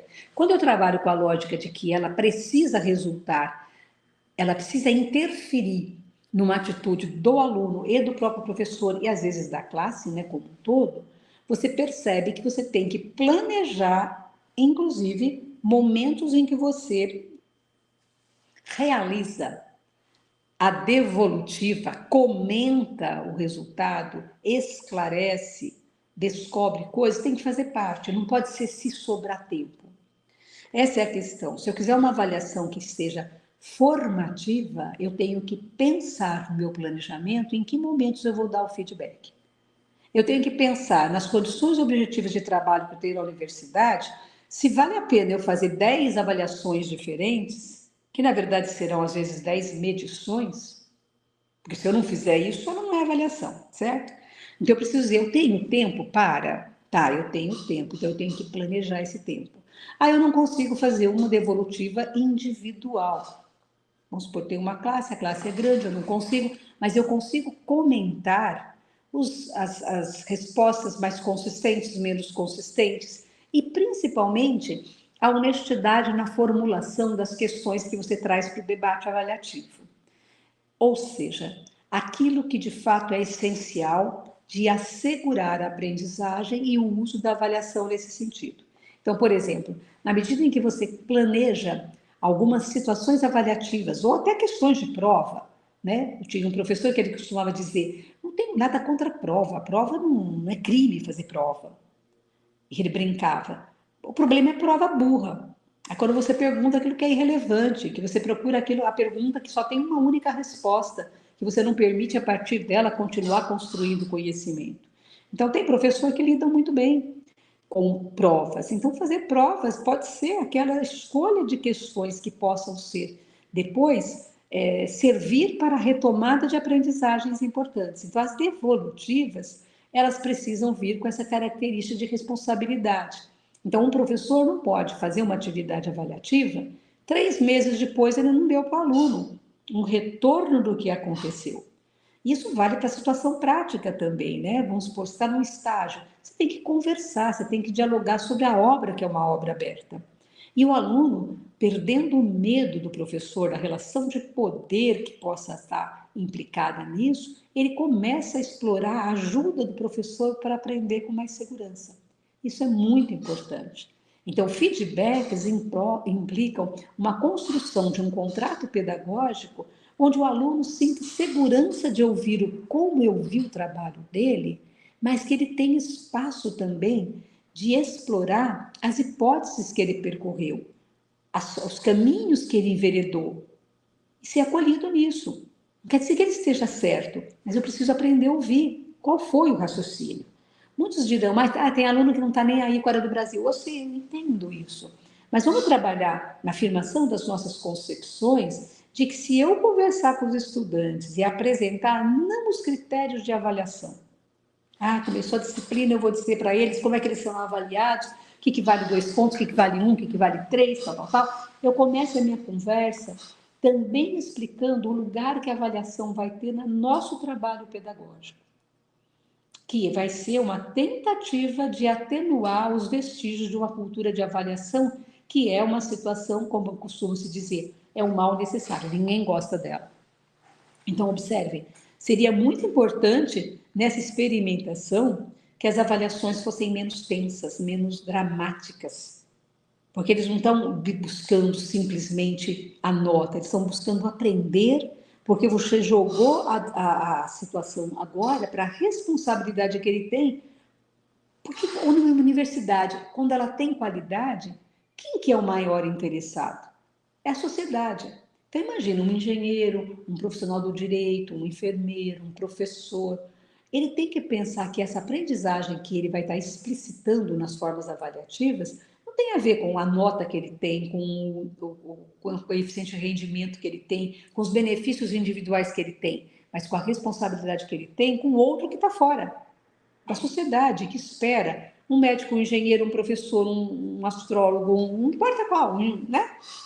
Que possa efetivamente fazer a sua atuação profissional com qualidade política, ética e técnica também, é evidente. Então, feedback não é uma figura de retórica. Às vezes você pega um plano de disciplina, vem sempre escrito, a avaliação será processual, continuada, não sei o que, tal. Teremos 4, 5 formas de, porque a gente... Tudo bem. Aí você vê, não existe uma janela, um espaço em que o feedback faça parte da rotina do professor, do trabalho pedagógico. Entende o que eu quero falar, professor? O trabalho pedagógico, ele não pode ficar indiferente ao que aconteceu, porque às vezes o aluno, no processo avaliativo, ele está mobilizado para dizer onde foi que eu... Geralmente ele quer saber onde ele errou e como é que abaixou a nota. Mas você pode aproveitar o feedback para reforçar o que ele aprendeu e o que ele precisa saber mais. E com ele construir um plano de intervenção. Olha, vem cá, esse conjunto de saberes nessa área de genética, por exemplo, eu considero indispensáveis, inegociáveis para você poder ser um bom profissional nessa área. Pelas respostas que a gente obteve, pelas reações que você teve a essa experiência na situação avaliativa, percebe que tem essas lacunas. Como é que a gente vai superar? Qual vai ser o plano de melhoria? Como é que a gente pode fazer? Aí você pode usar algumas vezes, por exemplo, a contribuição dos monitores, você pode ter espaços de recuperação das aprendizagens, você pode ter discussão, ou você pode até perceber que aquela aula que você ministrou, que para você era clara, transparente, perfeita, ela não atingiu. Então, se ela não atingiu, se ela não foi possível de ser inteligível para os estudantes, você tem que, às vezes, afetar o modo de fazer esse trabalho, desse conteúdo que ficou árduo demais. Então, o feedback, ele vai voltado para o aluno, tá? Vai voltado para a classe, se for impossível conversar individualmente. Mas quando eu faço feedback verdadeiramente, eu também antes tenho que voltar para pensar o meu próprio trabalho. E essa é uma das questões, eu não faço o feedback para o aluno saber. Quando eu faço isso, eu estou dizendo para mim, Mara, nesse aspecto você derrapou, você talvez pudesse ter explorado diferente. Quem sabe que... E se for essencial aquele conteúdo, eu voltar atrás, retomar isso, criar disparar um texto complementar, criar uma atividade que reafirme isso, percebe? Então, acho que é fundamental valorizar o feedback e fazê-lo. É que nem a Mafalda fala, ó, eu digo o que quero fazer, que valorizo a devolutiva. Eu faço? Não. Eu faço se sobrar tempo. Péssimo. Ah, por que não sobra tempo? Porque talvez eu esteja exagerando no número de vezes em que eu meço o aluno. Às vezes eu posso ter menos atividades avaliativas, menos medidas e mais avaliação. Entendeu? Uma das coisas que foi revolucionário, muitas vezes, era isso, as pessoas dizerem, nossa, no semestre eu tenho 4 situações de avaliação. Só que aí ele tem mais 6 ou 7 disciplinas. E se cada professor fizer 4 ou 6 abordagens de avaliação, e principalmente se for só avaliação, você está roubando um instante de aprender. Você não está mais ensinando, você não está discutindo, você está avaliando. Entende a cilada? Já teve experiências avaliativas nas quais o professor senta junto e, junto com o estudante, discute o estudo de caso. Então, é uma situação que usa a avaliação para afirmar aprendizagens. Isso pode ser interessante na otimização do tempo que eu tenho e no enfrentamento da indissociabilidade, a ensinar, aprender e avaliar. É uma tríade que devia estar sempre em conjunto. Ah, que ótimo, professor. Muito, muito bom a sua fala nesse sentido.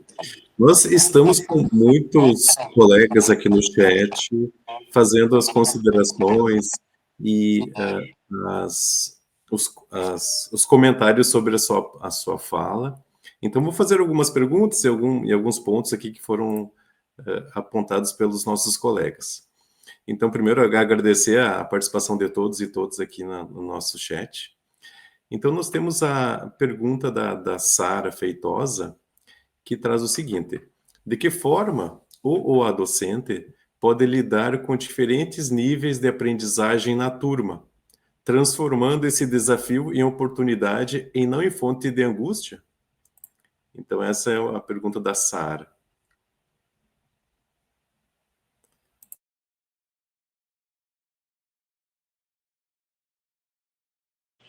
Você quer que eu vá tentando reagir com essa pergunta ou você vai fazer outras leituras? Eu não sei.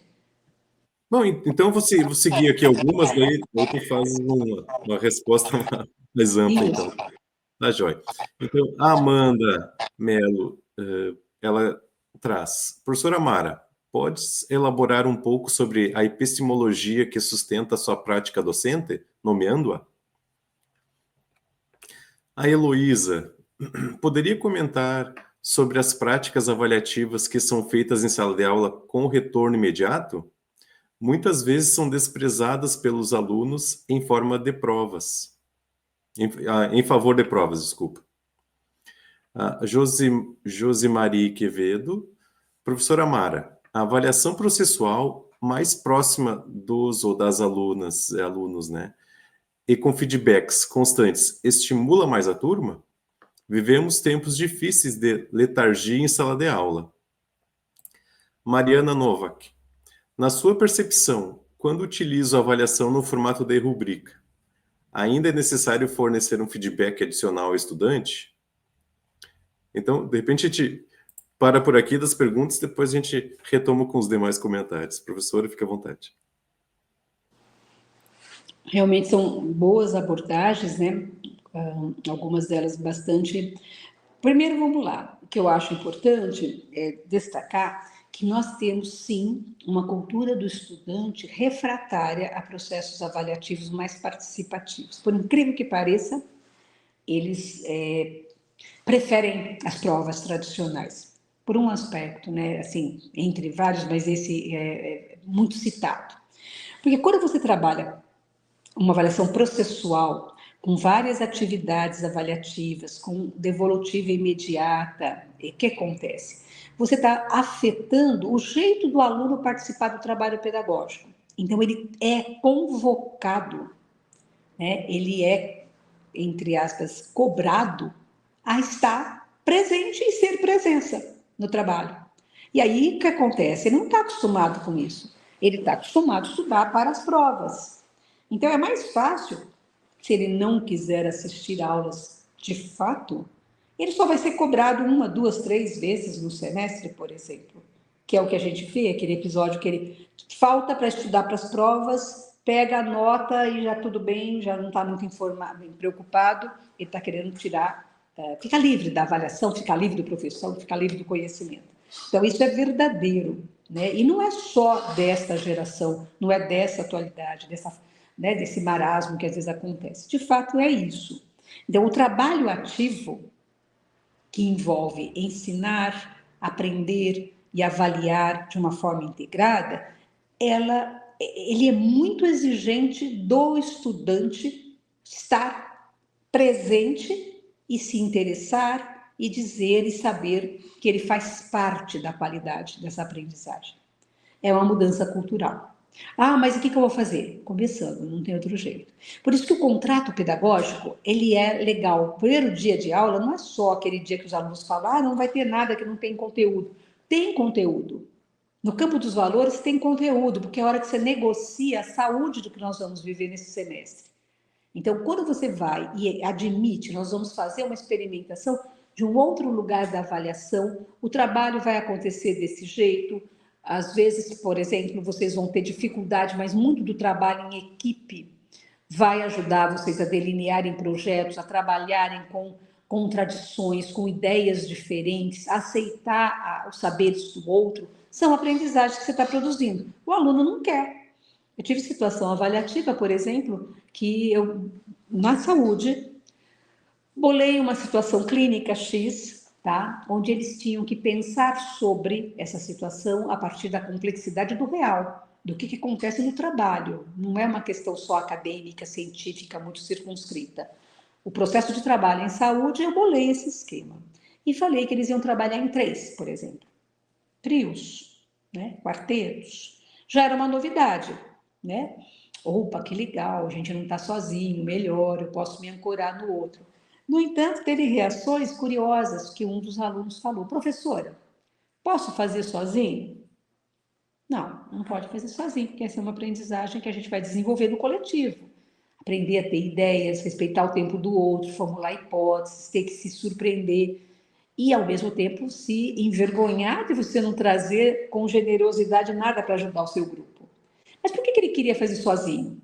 Porque ele falou: eu não tenho paciência de ouvir o que o outro vai falar.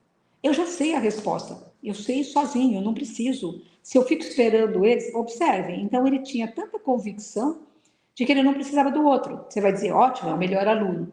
Mas é o péssimo profissional, que é aquele que não vai dialogar, que não vai buscar, que não vai perder tempo com isso. Ele está carregado de certezas, de verdades. E essas verdades, muitas vezes, estão ali garantidas na emissão das notas. É o aluno 10, mas é um aluno 10 que ele, do ponto de vista formal, ele é 10, do ponto de vista político, ele é insuficiente, porque não foi estimulado a desenvolver aquilo que, na prática, hoje, a sociedade reclama. Não sei se me faço claro. O próprio Pedro Demo, ele até sugere que os professores façam gráficos, onde ele coloca, por exemplo, seus alunos e diz: olha, na primeira semana, as atividades que eu estou desenvolvendo tem essa conotação de qualidade formal, de qualidade política. Então, eu estou desenvolvendo valores, comunicação, capacidade de aceitação do outro, né? Humildade, sei lá, um monte de valores necessários para viver numa sociedade, né? Porque o mundo do trabalho é uma sociedade, né? É um trabalho social que envolve diferentes cabeças, gerações, valores. E ele percebia que alguns alunos eram muito bons nesses aspectos técnicos, teóricos. Nossa, sabia tudo, mas não sabia conversar, respeitar, não sabia ter empatia. Então, ele começou a se preocupar também de discutir aquilo que os alunos não viam, porque estavam simplesmente, o filtro era apenas cognitivo. Então, a aplicação aí edificante da ciência produzia, desafiava que fosse reorganizado o trabalho pedagógico. Então, essa é a explicação porque os alunos preferem provas. Porque, no mínimo, a prova dói menos, porque dói aquela hora, depois acabou. Se ele tiver 3 provas, é 3 dias de sofrimento. Se ele tiver um trabalho ativo, perpassado pela avaliação processual, perpassado por feedbacks constantes, imediatos ali, ele vai construindo, mas ele tem que trabalhar. e, na verdade, ele não quer trabalhar. O professor que trabalha com avaliação processual também ele trabalha mais, essa aqui é a questão. Porque não é dar aula, é fazer a aula com. Ao fazer a aula com e fazer paradas algumas vezes de cunho avaliativo mais singelo, mais leve, ele está, na verdade, tendo que pensar um outro jeito de abordar o estudante, trazê-lo para o processo. Eu sugiro que se converse muito do que eles poderiam eventualmente lucrar se eles conseguirem aceitar um desenho de uma disciplina, uma perspectiva que é mais integradora. Ah, eu tenho 30 alunos, todos vão aceitar? Não, não vão. Mas se consensuar com a maior parte, a experimentação pode ser extremamente rica. Esse é um ponto. Tá?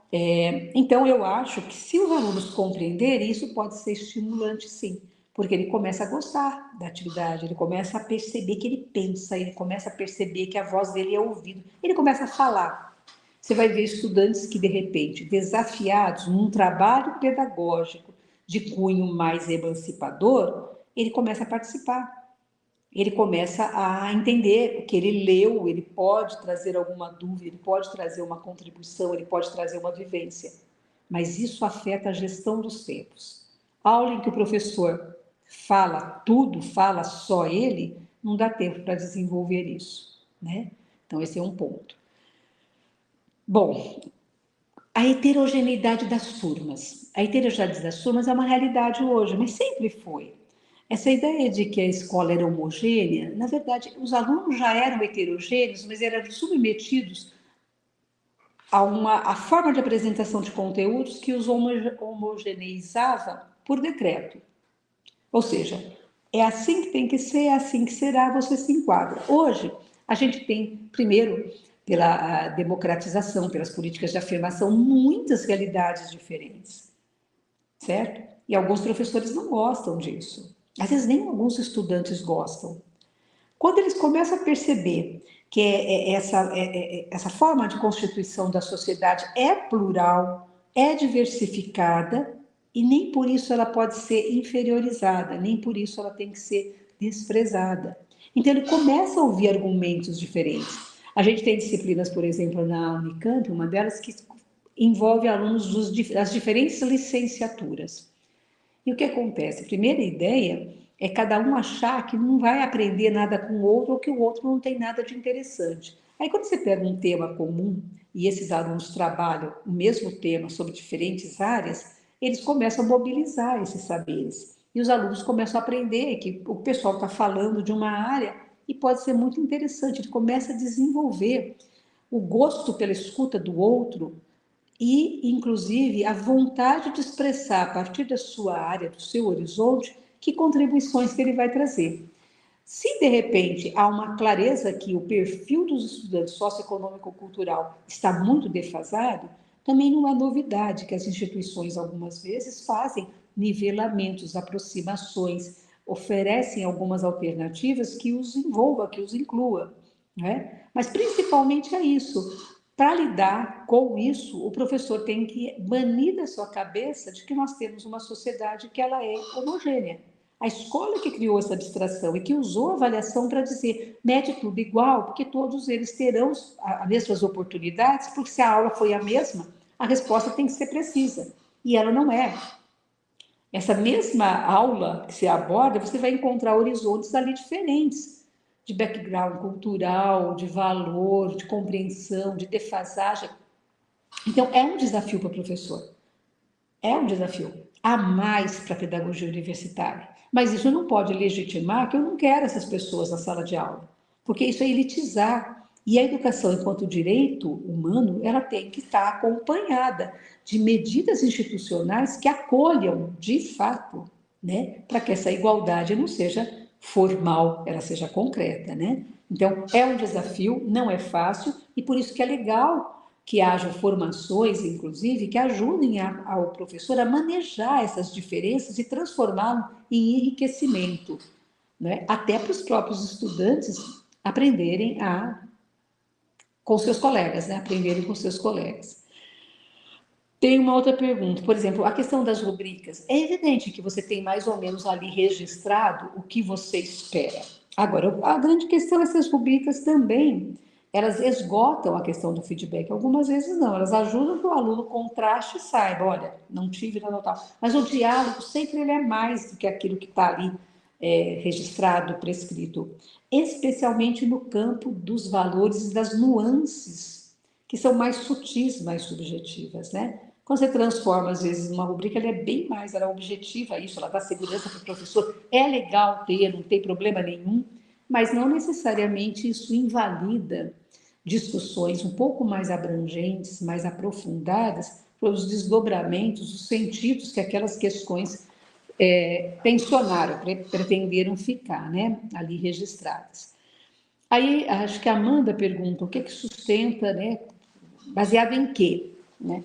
Essa forma que a gente tem trabalhado, ela vai sim, ela está muito pautada na compreensão da educação como um ato de emancipação, de libertação, nos referenciais de Paulo Freire. Ele não fala diretamente da avaliação, mas ele fala assim de uma pedagogia para a autonomia. E a gente trabalha a ideia de que a avaliação, né, a avaliação em si, ela é propulsora, ela gera movimento das aprendizagens e ela tem uma dimensão baseada em que não é simplesmente uma questão técnica, ela é uma questão ética. Então, o professor que trabalha com essa questão de valorizar os saberes dos outros, valorizar as culturas, não usar a avaliação como sinal de domínio, de controle ou de reprodução da cultura dominante, ele acaba, na verdade, fazendo uma epistemologia que ela está comprometida com a transformação. Né? Ela usa a prática não pelo praticismo, mas ela usa situações concretas, baseadas nos trabalhos. Por exemplo, se você conhece bem a sua área, você vai saber que situações de aprendizagem você vai trazer para mobilizar esse interesse. E é isso que rejuvenesce as práticas hoje. Né? As práticas têm que conversar com o real. É no real que o aluno se espelha. Eu não posso tentar fazer na sala de aula algo que ele olha pela janela, a sociedade, imaginando que um dia ele vai atuar lá. Quanto mais a epistemologia estiver ligada com a realidade, com os problemas da atualidade, e desafiar esses profissionais para que se reconheçam protagonismos, sujeitos históricos do seu tempo, mais a avaliação ela vai ganhar uma versão, como eu poderia dizer, se justifica, ela não vai ser simplesmente uma medida, ela não vai ser simplesmente algo à parte do trabalho, ela vai ser inserida nisso e provavelmente isso vai contribuir para que a gente goste do dia da avaliação, porque ele não vai ser um dia que você se sente abandonado à própria sorte. Por exemplo, você vai poder ter a liberdade de sentar com o seu aluno, com o grupo de estudantes, e até às vezes voltar a recuperar a aprendizagem, porque certamente naquele momento que ele está pensando sobre o problema desafiador, ele está com o ouvido, com o coração, com a mente aberta para poder formular uma pergunta e esclarecer aquilo que às vezes na sala de aula ele não fez, né? Outro aspecto que é muito importante nessa visão nova de trabalho pedagógico muita gente fala, eu termino as minhas abordagens didáticas e faço uma provinha. Há já indicativos que, se você pedir a eles que formulem uma pergunta do que deem uma resposta, ao formular a pergunta, ele consegue ir mobilizando e fazendo as tessituras. Então, são detalhes pequenos que você vai trazendo ele para o movimento a partir de uma compreensão de que é da ação, da reflexão sobre a ação e sobre uma nova que você constitui o que o Paulo Freire chama de praxis, né? Que é o que dá sentido, né? Para a formação não ser simplesmente uma contabilização de créditos que ele vai esgotando e, na verdade, ele vai sempre se reportando ao que eu vou fazer com isso na hora em que eu me constituir um profissional que vai levar o nome da Unipampa. Então, que tipo de profissional, que tipo de pessoa, que tipo de valor que está transitando? Não sei se consegui mais ou menos dar conta de algumas questões Isso, aí. ótimo. Excelente, professor. Estou acompanhando aqui o chat. Temos mais duas perguntas para que a gente possa ir finalizando. A primeira é a seguinte. Depois tem outros comentários que eu faço em seguida. O que você pensa sobre a utilização das tarefas extra-classe da Heloísa? Desculpa, não falei o nome da colega. Chamadas de trabalhos, também avaliativos, no caso. Não se corre o risco de sobrecarregar os alunos e criar ensino tarefeiro com esses trabalhos? Aí tem outra pergunta do Juan. Como utilizar a inteligência artificial no processo de ensino? Então, essas duas últimas que estão no nosso chat. Fora outros comentários, parabenizando-a e agradecendo pela sua fala. Fique à vontade, professora. Eu acho que a primeira questão, eu não me recordo agora o nome da colega, mas enfim, eu vou pensar. Essa ideia da sobrecarga de tarefas... A Heloísa. Heloísa. Então, quando a Heloísa fala, ela tem razão, que é uma linha tênue, um cuidado, que eu acho que o que pode atenuar um pouco isso são os professores da série, do módulo, dialogarem mais entre si. Que é o que existe muito da sobrecarga, é que cada professor puxa a sardinha para o seu, né? E começa a enlouquecer, porque ele começa, olha, vou fazer 5, vou fazer isso, vou pedir. Quando você vê, é como se existisse só ele e o mundo, né? Não existe nada além do que a disciplina dele. E ele faz isso em nome de qualidade, mas ele desconsidera as condições objetivas que os estudantes têm. Então, esse justo equilíbrio, ele é muito importante ser firmado nas reuniões de planejamento. Quando alguém sinaliza, olha, estou pensando em fazer isso e aquilo, vou usar esse tipo de artifício, de estratégia, vou pedir esses... E, humanamente, se interrogar se a gente seria capaz de fazer tudo isso que a gente quer impor ao aluno, porque hoje o aluno não é só mais aluno, ele tem também, ele é trabalhador, ele tem um monte de outros desafios, como a gente tem também, né? Então pode existir sim, tudo que é o excesso, mesmo em nome do bem, faz mal, né? Então eu tenho que considerar, como eu falei, olha, a avaliação formativa não é fazer 4, 5, 6 tipos de trabalhos, todos valendo nota, porque assim eu não fico refém da prova, tal. Tem a ver com uma concepção. Como é que eu vou fazer isso? Como é que eu respeito as condições objetivas? Como é que eu percebo se eu consigo dialogar com a obra do aluno? Se eu não tiver uma porção de sims nessa direção, está excessivo. Se eu dou trabalho, mas não retorno, se eu dou trabalho, mas não dou tempo, se eu quero trabalho colaborativo, mas eu nunca cedo um espaço na própria organização do trabalho pedagógico, eu imagino que ele vai fazer tudo fora do horário, fora da vida, possivelmente os alunos tenderão a camuflar. Sabe, cada um faz uma parte e depois junta tudo. Esse não é o espírito da coisa. Ele sobrevive. E aí, conforme, se as disciplinas não dialogam entre si, se os professores daquele bloco, daquela área, não dialogam entre si, ele vai fazer aquele que é o mais carrasco, né? Aí eles têm medo de alguns professores e falam, com isso eu não posso brincar. E aí, infelizmente, eles tendem, às vezes, a achar que o professor, que é mais aberto, mais democrático, ele pode ser um pouco mais ludibriado, porque ele é bonzinho. Então, observe que é uma contradição. Então, bom senso e planejamento vai determinar, ao final, que você vá com menos sede ao pote. Então, quer fazer vários trabalhos? Experimente atividades colaborativas. Experimente trabalhar por projetos que fazem com que eles se unam e discutam e debatam. Aposte na capacidade que ele tem de aprender isso. E, se possível, pode chegar um momento em que a gente vai ter, inclusive, experiências de avaliação que integrem 2, 3 componentes curriculares, porque aí você acaba sendo um pouco mais racional nas demandas que faz. Então, às vezes, bons desafios, eles conseguem agregar diferentes aprendizagens que cada um vai explorando, mas que você pode reportar a isso a uma discussão que seja mais ampla. Então, para pedir muitas coisas, analise com profundidade o tempo e, se possível, se coloque no lugar. Porque, às vezes, a gente pede coisas que a gente humanamente não conseguiria fazer bem. Então, você está induzindo as pessoas a camuflar, ludibriar, que não é essa a finalidade. A questão da inteligência artificial é um grande desafio para a gente ainda, sobretudo nos processos avaliativos, né? Então, não teria uma resposta hoje para lidar, quer dizer, como pode utilizar? Pode, mas principalmente a gente tem que trabalhar com os estudantes, sobretudo os aspectos éticos, da onde que eles chegam, da onde que eles extraem, assumir efetivamente que a inteligência artificial está ali mobilizada, está presente.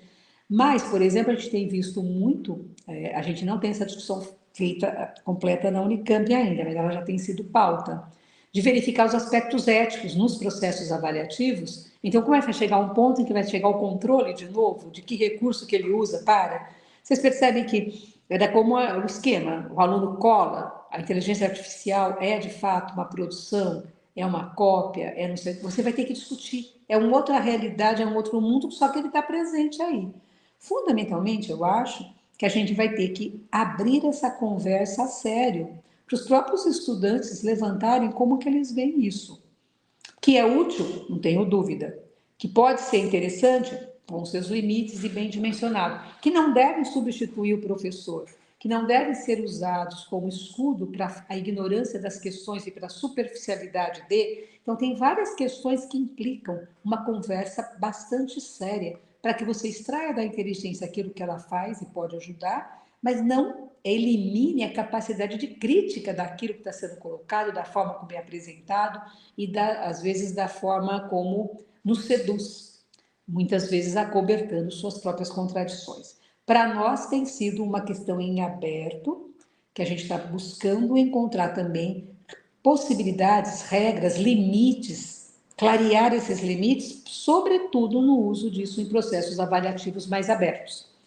Né? Então, o que você vai fazer? Enfim, como é para você observar. A ideia, se você for obcecado por isso, você pode chegar a um controle pleno. Se você for formador, você pode até dizer, usa, mas use e assuma onde está usando e como está usando. Eu não tenho hoje uma apropriação para dizer com segurança o que isso vai revolucionar. Fato é que existe, não dá para a gente negar que vai estar presente como mais um dos desafios, né, da realidade da pedagogia universitária hoje, né?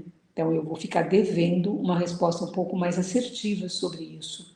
Ainda não consigo ter apropriação para afirmar. Acho que dá, e está sendo muito utilizada como espaço, mas ele não pode eliminar a discussão mediada pelo professor. Eu continuo insistindo que, independente dos processos, a presença do professor, o encontro dos estudantes, os momentos presenciais do ensino de graduação devem ser ricamente explorados, porque é o humano que está ali. E na medida em que aparecem discussões que permeiam, que trazem o cotidiano, que trazem a atualidade com seus graves problemas e que submete esse conjunto de ideias, de valores, de conhecimentos para uma roda de conversa intencionada, eu acredito que esses conhecimentos poderão ter uma aplicação mais edificante, melhorando os processos de formação humana, que na verdade é o que a gente deve se comprometer, sobretudo na educação superior, que ainda hoje, apesar da massificação, da democratização, ainda é bastante reduzida a presença das classes trabalhadoras nesse espaço. Ainda é um espaço que a gente tem que trabalhar para que mais pessoas possam usufruir dessa oportunidade, né? Enfim, eu não sei se é isso, se for, professor. Isso. Não, perfeito, professora Mari. Nós estamos chegando próximo ao teto do nosso encontro, então estou muito grato por estar aqui nesse momento com você, com os demais colegas, estou muito feliz de ter participado desse momento, ter escutado. Então, faço observação de outros colegas que não consigo ver todos, mas que muitos estão parabenizando, agradecendo pela sua excelente fala, inspiradora, e que provocou muitas reflexões, né? Então, a gente espera que nas nossas práticas docentes possam ocorrer, né? Eu acho que isso a gente vai, com a prática, a gente vai melhorando, né? Então, acho que essas trocas são importantíssimas nas licenciaturas, nos bacharelados, acho que para todos, né? Eu acho que cada curso tem a sua especificidade e, com certeza, a gente sabe como melhorar as avaliações, o processo de avaliação, né? Então, professora, eu deixo aqui um momento para você fazer suas considerações finais, e em seguida passamos para a Denise, né? Nossa colega. Professor, eu agradeço, professor Eniso, pela mediação, pela forma assim elegante como foi promovendo a introdução das perguntas, das dúvidas, das contribuições dos colegas. Eu acredito que toda conversa pedagógica, sobretudo num tema espinhoso quanto à avaliação, num cenário complexo, né, de heterogeneidade dos estudantes, de culturas, enfim, do processo que a gente tem vivido, ele é sempre um começo de conversa, né? Foi esse o tempo em que a gente fazia uma palestra e até encontrava os colegas todos assim registrando e tendo as respostas prontas para as questões que vão mudando o tempo inteiro. Então nunca houve a pretensão de esgotamento. Eu acho que eu me sinto muito feliz quando alguém me chama para falar sobre avaliação, porque abre de novo a possibilidade do professor universitário compreender a relevância do papel, a oportunidade que ele tem, o privilégio que ele tem de abrir mundos, de abrir cabeças, de abrir possibilidades para os estudantes, para as novas gerações. Isso faz muita diferença. Quando a gente consegue um pouquinho se desvencilhar daquela lógica que coloca para a gente responsabilidades que muitas vezes afugentam o pensar sobre a nossa razão de inserção numa sociedade, de responsabilidade, de consciência cívica no nosso fazer. Então, vai aparecer muitas dúvidas, muitas coisas não serão inicialmente possíveis de serem implementadas, mas fica muito o desejo de experimentação. E eu acho que uma educação superior só vai realmente dar passos quando a gente sair da zona de segurança, se desequilibrar um pouco, se desestabilizar, para que um outro instituinte, uma coisa nova possa surgir e a gente possa se orgulhar de ter contribuído um pouco por ela. E assim eu desejo, nesse semestre que está iniciando, que as pessoas sejam tomadas de coragem de fazer pequenas aventuras aí, sempre trazendo os estudantes para o entendimento dos sentidos, né? Que é uma aventura muito comprometida com o futuro das novas gerações, com o futuro da humanidade. Muito obrigada e que a gente possa ter outras oportunidades para continuar dialogando. Foi um prazer. Imagina, nós que agradecemos, professora Mara. Então, neste momento, eu convido a Denise para apresentar os avisos finais e conduzir o encerramento desta cerimônia. Denise. Obrigada, professor. Obrigada novamente, professora Mara, pela excelente e enriquecedora explanação. Lembramos, então, a todos que na sexta-feira, dia 15, às 14 horas, acontecem as oficinas online. Os inscritos já receberam o link de sala virtual pelo Google Agenda. Então, por gentileza, consultem a programação e participem.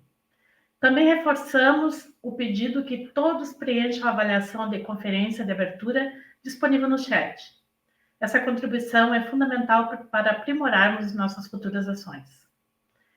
Para encerrar, agradecemos mais uma vez a presença de todos e todas e desejamos uma excelente semana de formação pedagógica.